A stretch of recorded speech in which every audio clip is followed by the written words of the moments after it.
മാന്യ club house Facebook YouTube പ്രേക്ഷകർക്കും കർത്താവായ യഹോശുവ ഹമ്മശയുടെ നാമത്തിൽ ഇന്നത്തെ ഈ പ്രോഗ്രാമിലേക്ക് സ്വാഗതം. നേരത്തെ പറഞ്ഞിരുന്നത് പോലെ ഇസ്ലാമിക ബാങ്കിങ് എന്നുള്ളതാണ് നമ്മുടെ ഇന്നത്തെ പ്രധാനപ്പെട്ട വിഷയം. അതിൽ രണ്ട് ഭാഗങ്ങൾ. അതിൽ ഇസ്ലാമിക ബാങ്കിങ് എന്താണ് എന്നുള്ളത് നോക്കിയാൽ അതൊരു കോമഡിയും അതോടൊപ്പം അതിൻ്റെ ലക്ഷ്യം എന്താണ് എന്നുള്ളത് നോക്കിയാൽ അതൊരു അപകടവുമാണ് എന്നുള്ളതാണ് നമുക്ക് ഇന്ന് പഠിക്കാനെടുക്കുന്ന പ്രധാനപ്പെട്ട വിഷയം. എന്തുകൊണ്ട് അതൊരു കോമഡിയും ഒരേ സമയം ഒരു കോമഡിയും അതേസമയം ഒരു അപകടവുമാകുന്നു എന്നുള്ളതാണ് നമ്മുടെ ഇന്നത്തെ പ്രധാനപ്പെട്ട വിഷയം. കേരളത്തിൽ പൊതുവെ ഇസ്ലാമിക ബാങ്കിങ് എന്നുള്ളത് അത്ര പ്രസിദ്ധമായ പദമൊന്നുമല്ല. നമ്മുടെ UDF ഗവൺമെൻറ്റാണ് ആദ്യമായിട്ട് കേരളത്തിൽ ഇസ്ലാമിക ബാങ്കിങ് സ്ഥാപിക്കണമെന്ന ആശയവുമായിട്ട് RBI ഒക്കെ ചെയ്തത്. അതോടൊപ്പം രഘുറാം രാജൻ RBI ഗവർണറായിരുന്ന കാലത്ത് ഇന്ത്യയിലെ മുസ്ലിം മതസമൂഹങ്ങൾ പലരും അതിലെ മെമ്പേഴ്സ്, ആ മതത്തിലെ അംഗങ്ങൾ ട്രഡീഷണൽ ആയിട്ടുള്ള പാരമ്പര്യമായിട്ടുള്ള ബാങ്കുകളിലേക്ക് ഇടപാടുകൾ നടത്താൻ മടിക്കുന്നു. കാര്യം അതവരുടെ ശരിയ നിയമത്തിനെതിരാണ് എന്നുള്ളൊരു ബോധ്യം അവർക്കുള്ളതുകൊണ്ട് അവർ ഇടപാടുകൾ നടത്താൻ മടിക്കുന്നു എന്നുള്ള അതിനടിസ്ഥാനമാക്കി രഘുറാം രാജൻ ഒരു നിർദ്ദേശം മുന്നോട്ട് വെച്ച് എന്തുകൊണ്ട് ഇസ്ലാമിക് ബാങ്കിങ് കേരളത്തിൽ ആരംഭിച്ചുകൂടാ, ഇന്ത്യയിൽ ആരംഭിച്ചുകൂടാ എന്നൊരു നിർദ്ദേശം വെച്ചു. അങ്ങനെയാണ് ഔദ്യോഗിക തലങ്ങളിൽ ഇസ്ലാമിക ബാങ്കിങ് എന്ന് പറയുന്നൊരു ആശയം ചർച്ചാ വിഷയമാകുന്നത്. എന്നാൽ അതിനുശേഷം നമ്മുടെ ഡോക്ടർ തോമസ് ഐസക്, ഒന്നാം പിണറായി സർക്കാരിൽ ഡോക്ടർ തോമസ് ഐസക് ഇസ്ലാമിക ബാങ്കിങ് നടപ്പിലാക്കും എന്നൊരു പ്രഖ്യാപനം 2016 നടത്തി. അതിനുശേഷം RBI വിവരാവകാശ രേഖകൾ പ്രകാരം RBI റെസ്പോണ്ട് ചെയ്തു.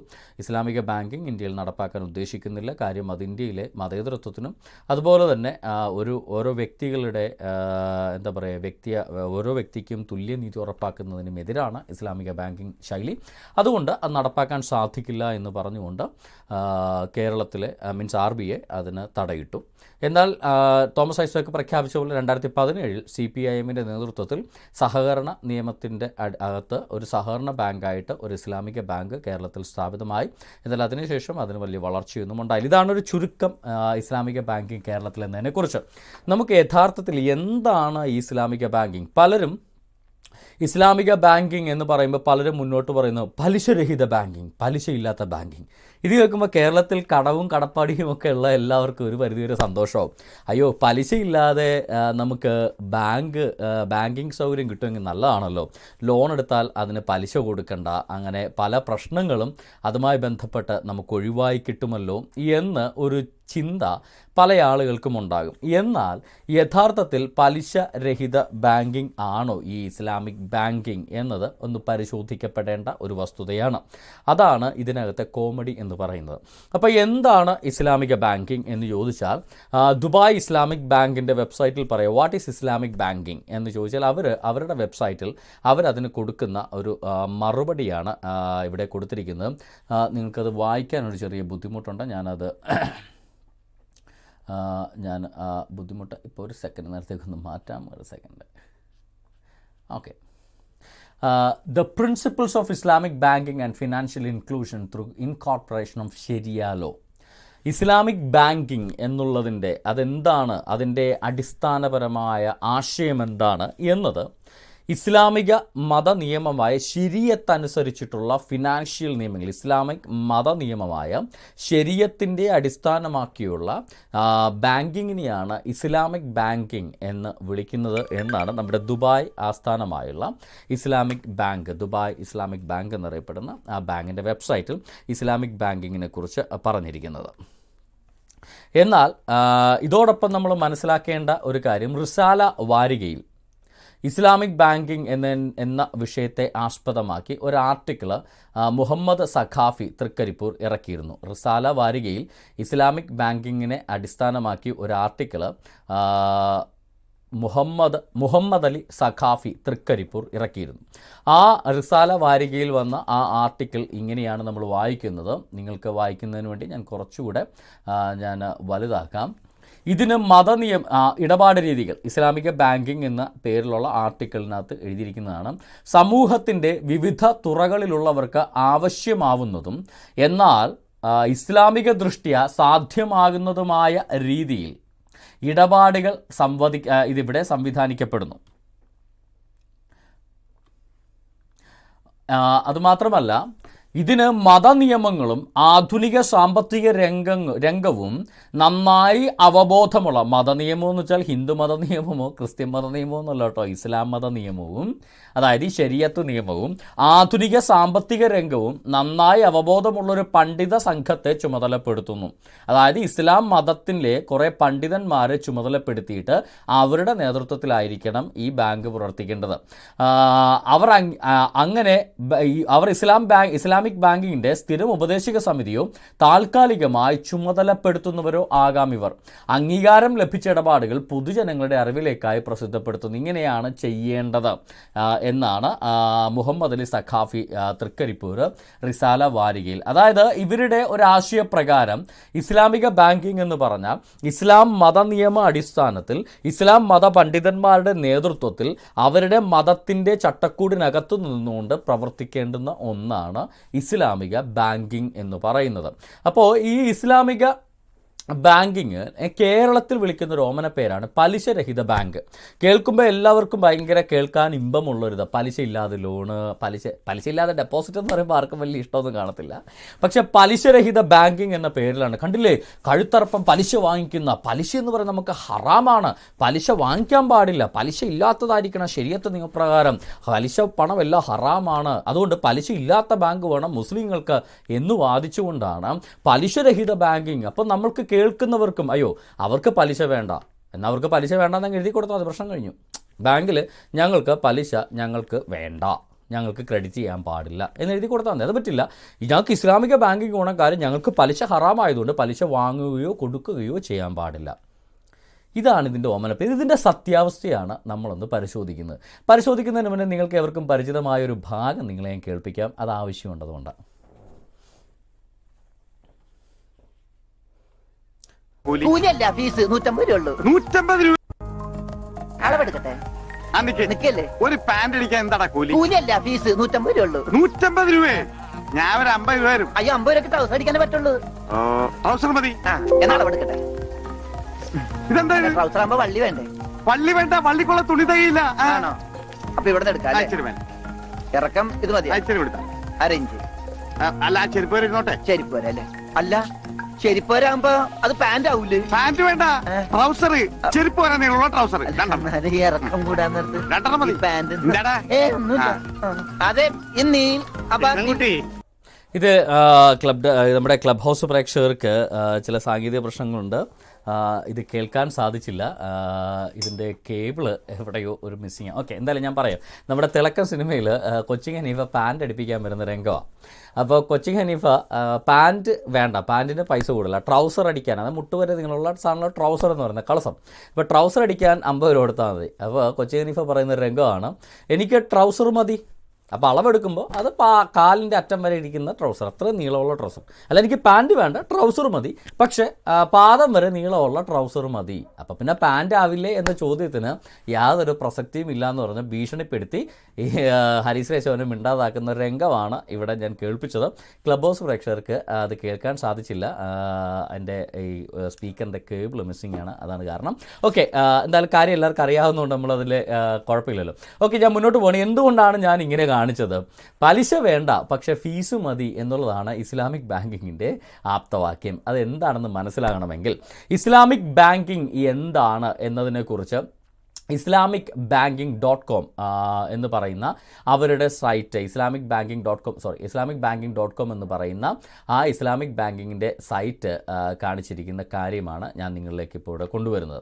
ഇസ്ലാമിക് ബാങ്കിങ് .comൽ പറയുന്നത് ദ പ്രിൻസിപ്പിൾസ് ഓഫ് ഒരു കാർ ലോൺ എങ്ങനെയാണ് ഇസ്ലാമിക് ബാങ്കിങ് വർക്ക് ചെയ്യുന്നത്.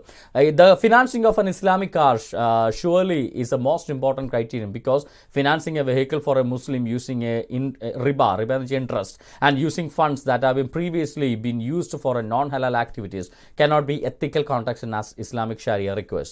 ഇസ്ലാമിക് ശരീഅത്ത് നിയമപ്രകാരം ഇൻട്രസ്റ്റ് വാങ്ങിക്കുകയോ മറ്റെന്തെങ്കിലും അനിസ്ലാമികമായ കാര്യങ്ങൾക്ക് വേണ്ടി ഉപയോഗിക്കപ്പെടുത്തിയിട്ടുള്ള മൂലധനം വെച്ചിട്ടുള്ള ലോണ് അനിസ്ലാമികമായതുകൊണ്ട് ഒരു മുസ്ലിമിന് അത് സ്വീകരിക്കാൻ സാധ്യതയില്ല. അതുകൊണ്ട് ഇസ്ലാമിക് ബാങ്കിങ്ങിൽ പ്രത്യേകം ഉണ്ടാക്കിയ കാർ ലോൺ നിങ്ങളുടെ ശ്രദ്ധയിലേക്ക് ഞാൻ പെടുത്തുക. ദ പ്രിൻസിപ്പിൾസ് ഓഫ് കാർ മുറാബഹ is relatively simple. Car loan വളരെ സിമ്പിൾ ആണെന്നാണ് ഇവർ പറയുന്നത്. പറയുന്നത് എന്താണ്? The driver chooses a car. Driver ഒരു കാർ തിരഞ്ഞെടുക്കുന്നു. ഇപ്പം ഞാൻ ഡ്രൈവർ, ഞാൻ ഒരു കാർ എനിക്ക് കണ്ടിഷ്ടപ്പെടുന്നു. ഓക്കെ, ഞാനിപ്പോൾ ഒരു ഹുണ്ടായി ആക്സെൻറ്റ് കാർ ഞാൻ അങ്ങ് ഇഷ്ടപ്പെട്ടു. He makes a request for the financing to the Islamic bank. ഞാൻ ഇസ്ലാമിക് ബാങ്കിൽ പോകുന്നു, ഞാൻ ഫിനാൻസിങ്ങിന് വേണ്ട റിക്വസ്റ്റ് അപേക്ഷ ഞാൻ കൊടുക്കും. അതായത് നമ്മുടെ പോലെ ലോണിന് ആപ്ലിക്കേഷൻ കൊടുക്കുന്നു. The bank buys the vehicle. ഞാൻ ഇച്ചോട്ടെ വലുതാക്കി താഴ്ത്തിട്ടുണ്ട്. The bank buys the vehicle in its own name and hands the vehicle over to the driver.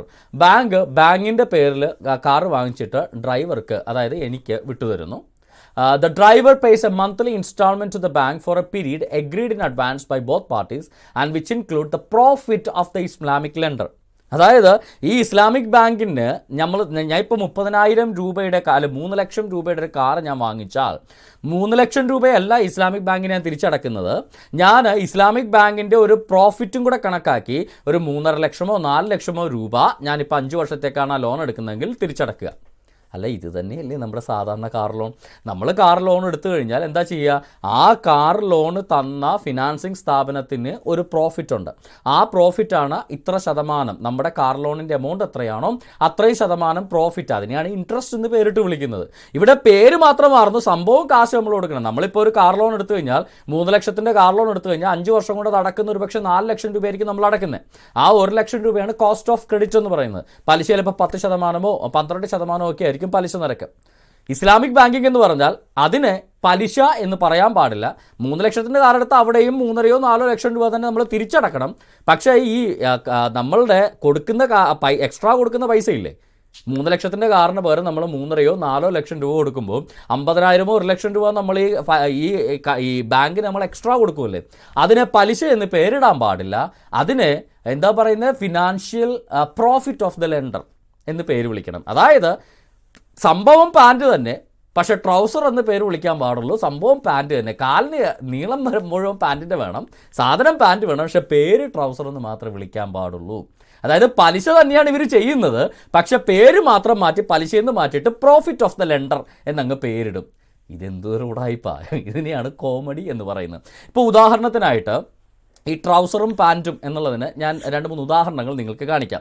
ഇത് ഒന്ന് റിയാദ് ബാങ്ക് എന്ന് പറയുന്ന ബാങ്കിൻ്റെ വെബ്സൈറ്റിൽ നിന്ന് എടുത്തിട്ടുള്ള അവരുടെ ലോണിൻ്റെ ഘടനയാണ്. അവരുടെ car loan, auto leasing with a structure lease to own for non salary transferred as below. അവരുടെ ബാങ്കിലേക്ക് ശമ്പളം വരാത്ത ആളുകൾക്കുള്ള ഓട്ടോ ലീസിംഗ്. ഇസ്ലാമിക് ബാങ്കിങ് ആണ്, റിയാദ് ബാങ്കാണ് ഇസ്ലാമിക് ബാങ്കിങ് പ്രകാരമുള്ള വാഹന ഇതാ. Asset type car. ഒരു കാർ എടുക്കണമെങ്കിൽ കാറിൻ്റെ വില 62,975 സൗദി റിയാലാണെങ്കിൽ 5 വർഷം കൊണ്ട് അടക്കണം. 5 വർഷം കൊണ്ട് അടക്കേണ്ട സമയത്ത് 15.6% annual percentage rate APR. 15.6% annual percentage rate. അത് ലെൻഡേഴ്സ് പ്രോഫിറ്റിനാണ്. അതായത് service charge, financial charge, lenders profit, ഇങ്ങനെ പല പേരിൽ അവർ പറയും. 15.6% ഒരു വർഷം അവർക്ക് കിട്ടണം, ഈ കൊടുക്കുന്ന ബാങ്കിന് കിട്ടണം എക്സ്ട്രാ. അതിന് നമ്മുടെ നാട്ടിൽ പലിശ എന്ന് പറയും. അവർ പേര് മാറ്റി എന്താ പറയുക, സർവീസ് ചാർജ് എന്നോ ഫിനാൻഷ്യൽ ചാർജ് എന്നോ ഇട്ടാൽ ഈ പലിശ അവർക്ക് വാങ്ങാം. എന്നിട്ട് മന്ത്ലി ഇൻസ്റ്റാൾമെൻറ്റ് 1,229 റിയാൽ വെച്ചിട്ട് മന്ത്ലി ഇൻസ്റ്റാൾമെൻറ്റ്. അവസാനം 5 വർഷം കഴിയുമ്പോൾ 15,000 റിയാൽ കൂടെ നമ്മൾ അങ്ങോട്ട് കൊടുത്താൽ കാർ നമുക്ക് സ്വന്തമാകും. ഓക്കെ, ഇവിടെ ഞങ്ങളുടെ ഇവിടെയുള്ള അയർലൻഡിലുള്ളൊരു ബാങ്കിൻ്റെ ഇതേ സെയിം സ്റ്റേറ്റ്മെൻ്റ് ആണ്. 50,000 യൂറോ ഉള്ള ഒരു കാറ് നമ്മളെടുത്താൽ 60 മാസത്തേക്ക്, അതായത് 5 വർഷത്തേക്ക് എടുത്താൽ APR 8.45. ഇസ്ലാമിക ബാങ്കിൽ APR 15.6. ഈ നോൺ ഇസ്ലാമിക് ബാങ്കിങ്ങിൽ APR, അതായത് ആനുവൽ പെർസെൻറ്റേജ് റേറ്റ് 8.45%. ഈ ആനുവൽ പെർസെൻറ്റേജ് റേറ്റിന് നമ്മൾ ഇൻട്രസ്റ്റ് എന്ന് പറയും. ശരീഅത്ത് നിയമപ്രകാരം ഇൻട്രസ്റ്റ് എന്ന് പറയാൻ പാടില്ല, അത് ഹറാമാണ്. ഇൻട്രസ്റ്റ് വാങ്ങിക്കാൻ പാടില്ല. പക്ഷേ ഇതേ കാര്യം ഇതിൻ്റെ ഇരട്ടി പൈസ വാങ്ങിക്കാം, പക്ഷേ ഇൻട്രസ്റ്റ് എന്ന് പേര് വിളിക്കാൻ പാടില്ല. പകരം എന്ത് പേര് വിളിക്കണം? സർവീസ് ചാർജ് എന്നോ ഫിനാൻഷ്യൽ ചാർജ് എന്നോ ലെൻഡേഴ്സ് പ്രോഫിറ്റ് എന്നോ പേര് വിളിച്ചിട്ട് ഇൻട്രസ്റ്റ് വാങ്ങിക്കുക. ഇതിനെ കോമഡി എന്നല്ലാതെ മറ്റെന്താണ് പറയുക? ഇപ്പം ഇൻട്രസ്റ്റ് വേണ്ട എന്നാണെങ്കിൽ, ഇൻട്രസ്റ്റ് എന്ന് പറഞ്ഞ സംഭവമേ ഞങ്ങൾക്ക് വേണ്ട, 62,000 രൂപ നിങ്ങൾ ഞങ്ങളുടെ നിന്ന് വാങ്ങിച്ചാൽ 62,000 രൂപ മാത്രം തിരിച്ചു തരിക എന്ന ഒരു ലോജിക്കാണ് ഇൻട്രസ്റ്റ് വേണ്ട എന്ന് പറയുന്ന ആശയത്തിൽ വരേണ്ടത്. എന്നാൽ ഇവിടെ ഇൻട്രസ്റ്റ് വേണ്ട എന്നല്ല പറയുന്നത്.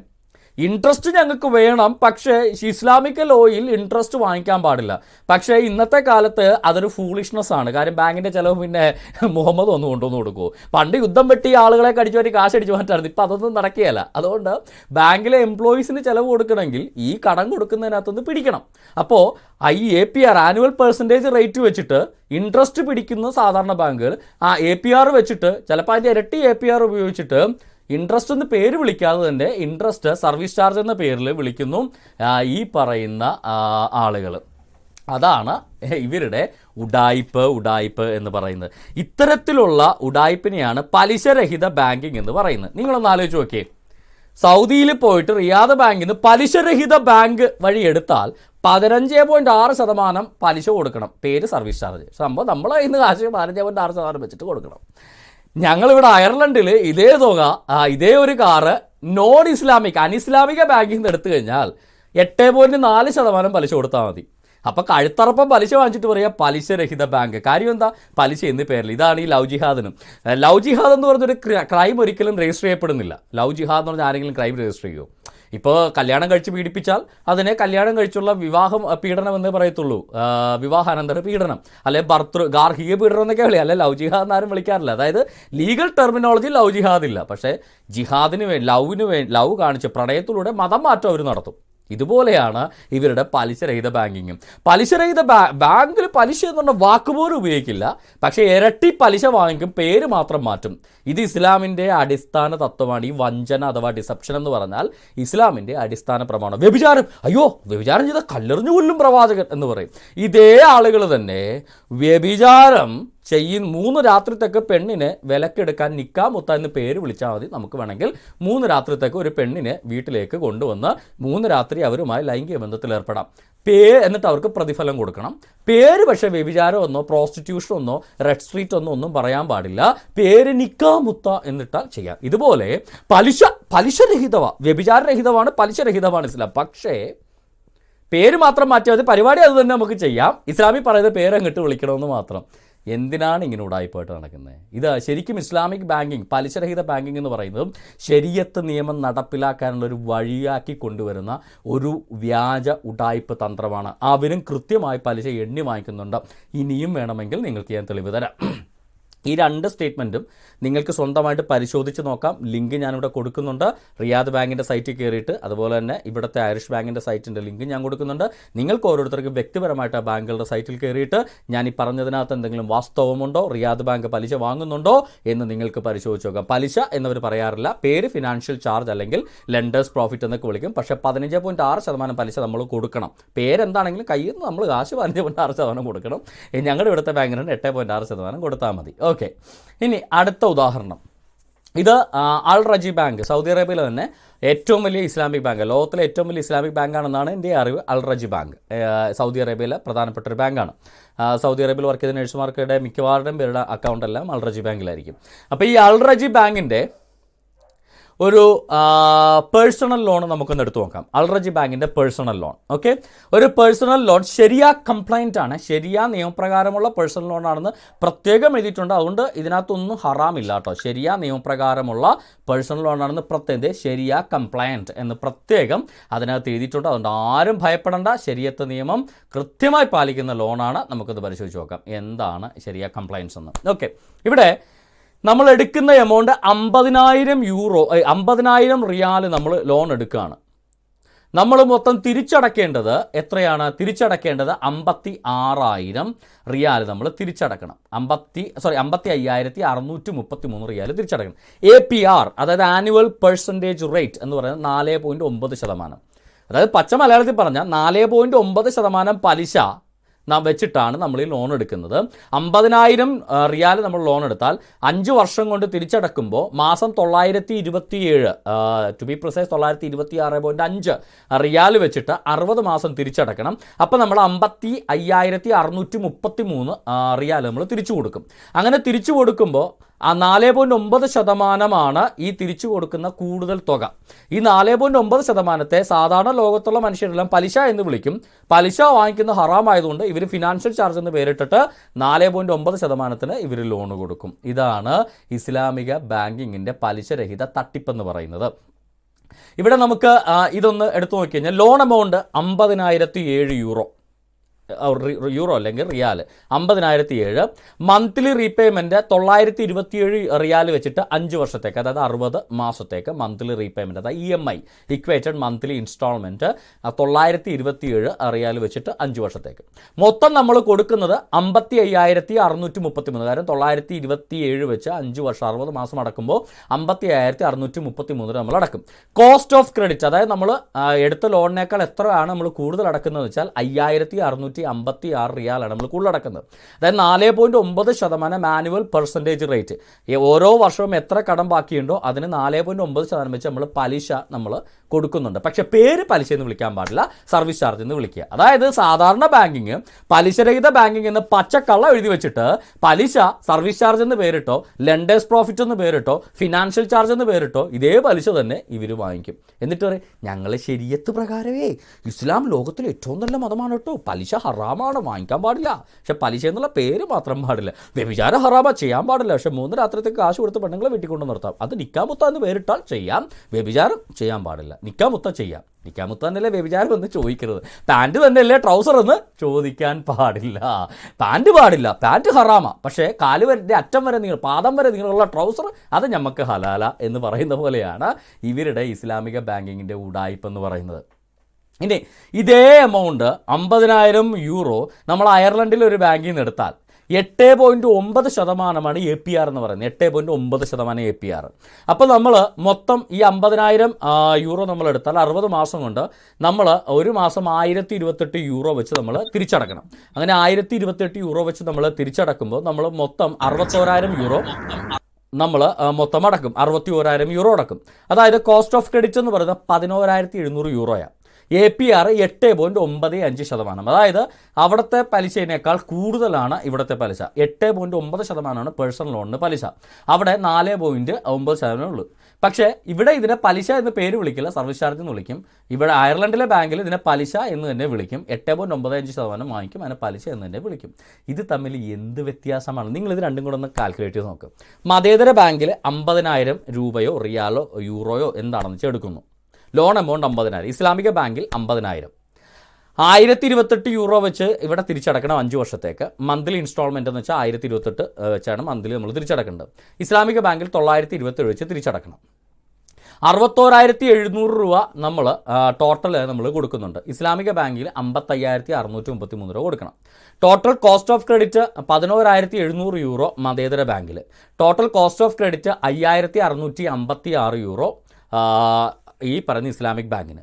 ഈ ടോട്ടൽ കോസ്റ്റ് ഓഫ് ക്രെഡിറ്റിന് പലിശ എന്ന് മതേതര ബാങ്കിൽ വിളിക്കും. ഇസ്ലാമിക ബാങ്കിൽ പലിശ ഹറാമ വാങ്ങിക്കാൻ പാടില്ല, പക്ഷേ ടോട്ടൽ കോസ്റ്റ് ഓഫ് ക്രെഡിറ്റ് ഞങ്ങൾ വാങ്ങിക്കും. പക്ഷേ പേര് ഞങ്ങൾ സർവീസ് ചാർജ് എന്നോ ഫിനാൻഷ്യൽ ചാർജ് എന്നോ ഇടും. അതിന് 4.9% ഇസ്ലാമിക് ബാങ്കിങ് ഈടാക്കും, 8.9% മതേതര ബാങ്ക് ഈടാക്കും. അപ്പോൾ ചോദിക്കുന്നുണ്ടല്ലേ, അപ്പോഴും മതേതര ബാങ്ക് കഴുത്തർപ്പം പലിശയല്ലേ വാങ്ങിക്കുന്നത് എന്ന് നിങ്ങൾ പലരും ചോദിക്കുന്നുണ്ടാകും. കഴുത്തർപ്പം പലിശയല്ലേ വാങ്ങിക്കുന്നത്. അപ്പോൾ അതിനകത്തൊരു ന്യായീകരണം കൊണ്ടുവരും. ചുമ്മാ അബദ്ധമാണ് കേട്ടോ അത്. ഒരു ചെറിയ ഉദാഹരണം പറയാം. ഈ ഇസ്ലാമിക ബാങ്കിങ്ങിൽ ഹൗസിംഗ് ലോണിൻ്റെ പലിശ 2.9%. സോറി, ഇസ്ലാമിക് ബാങ്കിങ്ങിലല്ല, ഇവിടെ അയർലൻഡിൽ മോർഗേജ് അഥവാ ഹൗസിംഗ് ലോണിൻ്റെ പലിശ വെറും 2.9%. അയർലൻഡിൽ ഏറ്റവും കൂടുതൽ ലോൺ എടുക്കുന്നത് ഹൗസിംഗ് ലോണാണ്. ഈ പേഴ്സണൽ ലോണും വാഹന ലോണൊക്കെ വളരെ ചുരുക്കമാണ് എടുക്കുന്നത്. പക്ഷേ ഹൗസിംഗ് ലോൺ എല്ലാവരും തന്നെ എടുക്കുന്നതാണ്. അത് 10-30 വർഷത്തേക്ക് വെറും 2.9%-ലാണ് ഞങ്ങൾക്ക് ഇവിടെ ഹൗസിംഗ് ലോൺ തരുന്നത്. എന്നാൽ ഈ ഇസ്ലാമിക കഴുത്തർപ്പനല്ല എന്ന് പറയുന്നവന്മാർ 8.45% ഹൗസിംഗ് ലോൺ കൊടുക്കുന്നത്. നിങ്ങൾക്ക് പരിശോധിച്ച് നോക്കാം. റിയാദ് ബാങ്കിൻ്റെ ഹൗസിംഗ് ലോൺ നിരക്കും AIB ബാങ്കിൻ്റെ ഹൗസിംഗ് ലോൺ നിരക്കും നിങ്ങൾക്ക് പരിശോധിച്ച് നോക്കാം. അപ്പോൾ 8.45% ഇവർ പലിശ കൊടുക്കുമ്പോൾ അതിൻ്റെ 1/3 നിരക്കിലാണ് ഇവിടെ നമുക്ക് 1.5 ലക്ഷമോ 2, 3, 4 ലക്ഷം യൂറോ നമുക്ക് ബാങ്ക് ലോൺ വീടെടുക്കാൻ തരുന്നത് 3% പലിശക്കാണ്. 2.9 മുതൽ 2.2 മുതലൊക്കെ പലിശയുണ്ട്. അപ്പോൾ ഇത്ര വളരെ ചെറിയ പലിശക്കാണ് നമുക്ക് വീടെടുക്കാൻ തരുന്നത്. അതുകൊണ്ടാണ് മറ്റു ലോണുകൾക്ക് കുറച്ച് കൂടുതൽ പലിശ ഈടാക്കുന്നത്. അതുകൊണ്ടാണ്. എന്നാൽ കാർ ലോണിന് ഇസ്ലാമിക ബാങ്കിനേക്കാൾ പകുതിയേ ഉള്ളൂ നാട്ടിലെ ബാങ്കിലെ പലിശ. അപ്പോൾ ബാങ്ക് എന്ന് പറഞ്ഞാൽ പലിശ വാങ്ങിക്കും. എന്നിട്ട് അതിനെ പേര് മാറ്റി വിളിച്ചിട്ട് നമുക്ക് 8% പലിശ നമുക്ക് ഹറാമായി. APR 8%, ആനുവൽ പെർസെൻറ്റേജ് റേറ്റ് 8% വെച്ചാൽ പലിശ നമുക്ക് ഹറാമാണ്. അതുകൊണ്ട് നമ്മൾ 8% വെച്ച് സർവീസ് ചാർജ് നമ്മൾ വാങ്ങിച്ച് പോക്കറ്റിടും. അതായത് പാൻറ്റ് നമുക്ക് ഹറാം, പക്ഷേ നമുക്ക് ട്രൗസർ ഈ പാദം വരെ നീളമുള്ള ട്രൗസർ നമുക്ക് ഹലാൽ. അതിനെയാണ് സഹോദരങ്ങളെ ഈ ഉഡായിപ്പ് എന്ന് വിളിക്കുന്നത്. നമുക്ക് ഈ ഈ ഈ ക്ലിപ്പ് ഒന്നുകൂടെ കേട്ട് നോക്കാം. ഞാൻ ക്ലബ് ഹൗസ് പ്രേക്ഷകരെ കേൾപ്പിച്ചില്ലായിരുന്നു, അവരുടെ അറിവിലേക്ക് ഞാൻ ഒന്നുകൂടെ കേൾപ്പിക്കാം.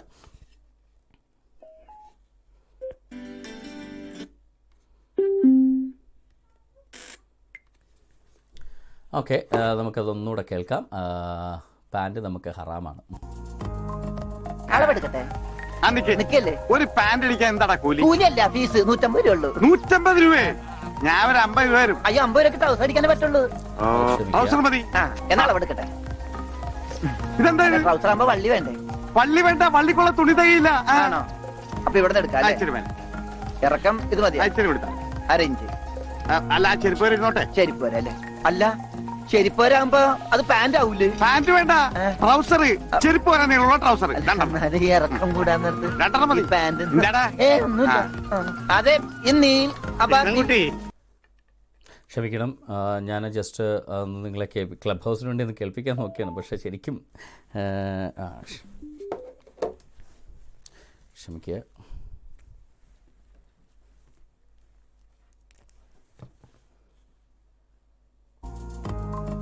അളവെടുക്കട്ടെ. ഒരു പാന്റ് അടിക്കാൻ എന്താടാ കൂലി? കൂലിയല്ല, ഫീസ് 150 രൂപ ഉള്ളൂ. 150 രൂപയെ? ഞാൻ ഒരു 50 രൂപ വരും. അയ്യോ, 50 രൂപ ട്രൗസർ അടിക്കാനേ പറ്റുള്ളൂ. ട്രൗസർ മതി. എന്നാ അളവെടുക്കട്ടെ. ഇതെന്താ ട്രൗസർ ആകുമ്പോ വള്ളി വേണ്ടേ? വള്ളി വേണ്ട, വള്ളിക്കുള്ള തുണി തയ്യില്ല. ആണോ? അപ്പൊ ഇവിടെ എടുക്കാം. ഇറക്കം ഇത് മതി. അരയിഞ്ച്. അല്ല, ചെരുപ്പ് വരെ ഇരുന്നോട്ടെ. ചെരുപ്പ് വരെ അല്ലേ? അല്ല, ചെരുപ്പ് വരാകുമ്പോ അത് പാന്റ് ആവൂലേ? പാന്റ് വേണ്ട, ട്രൗസർ.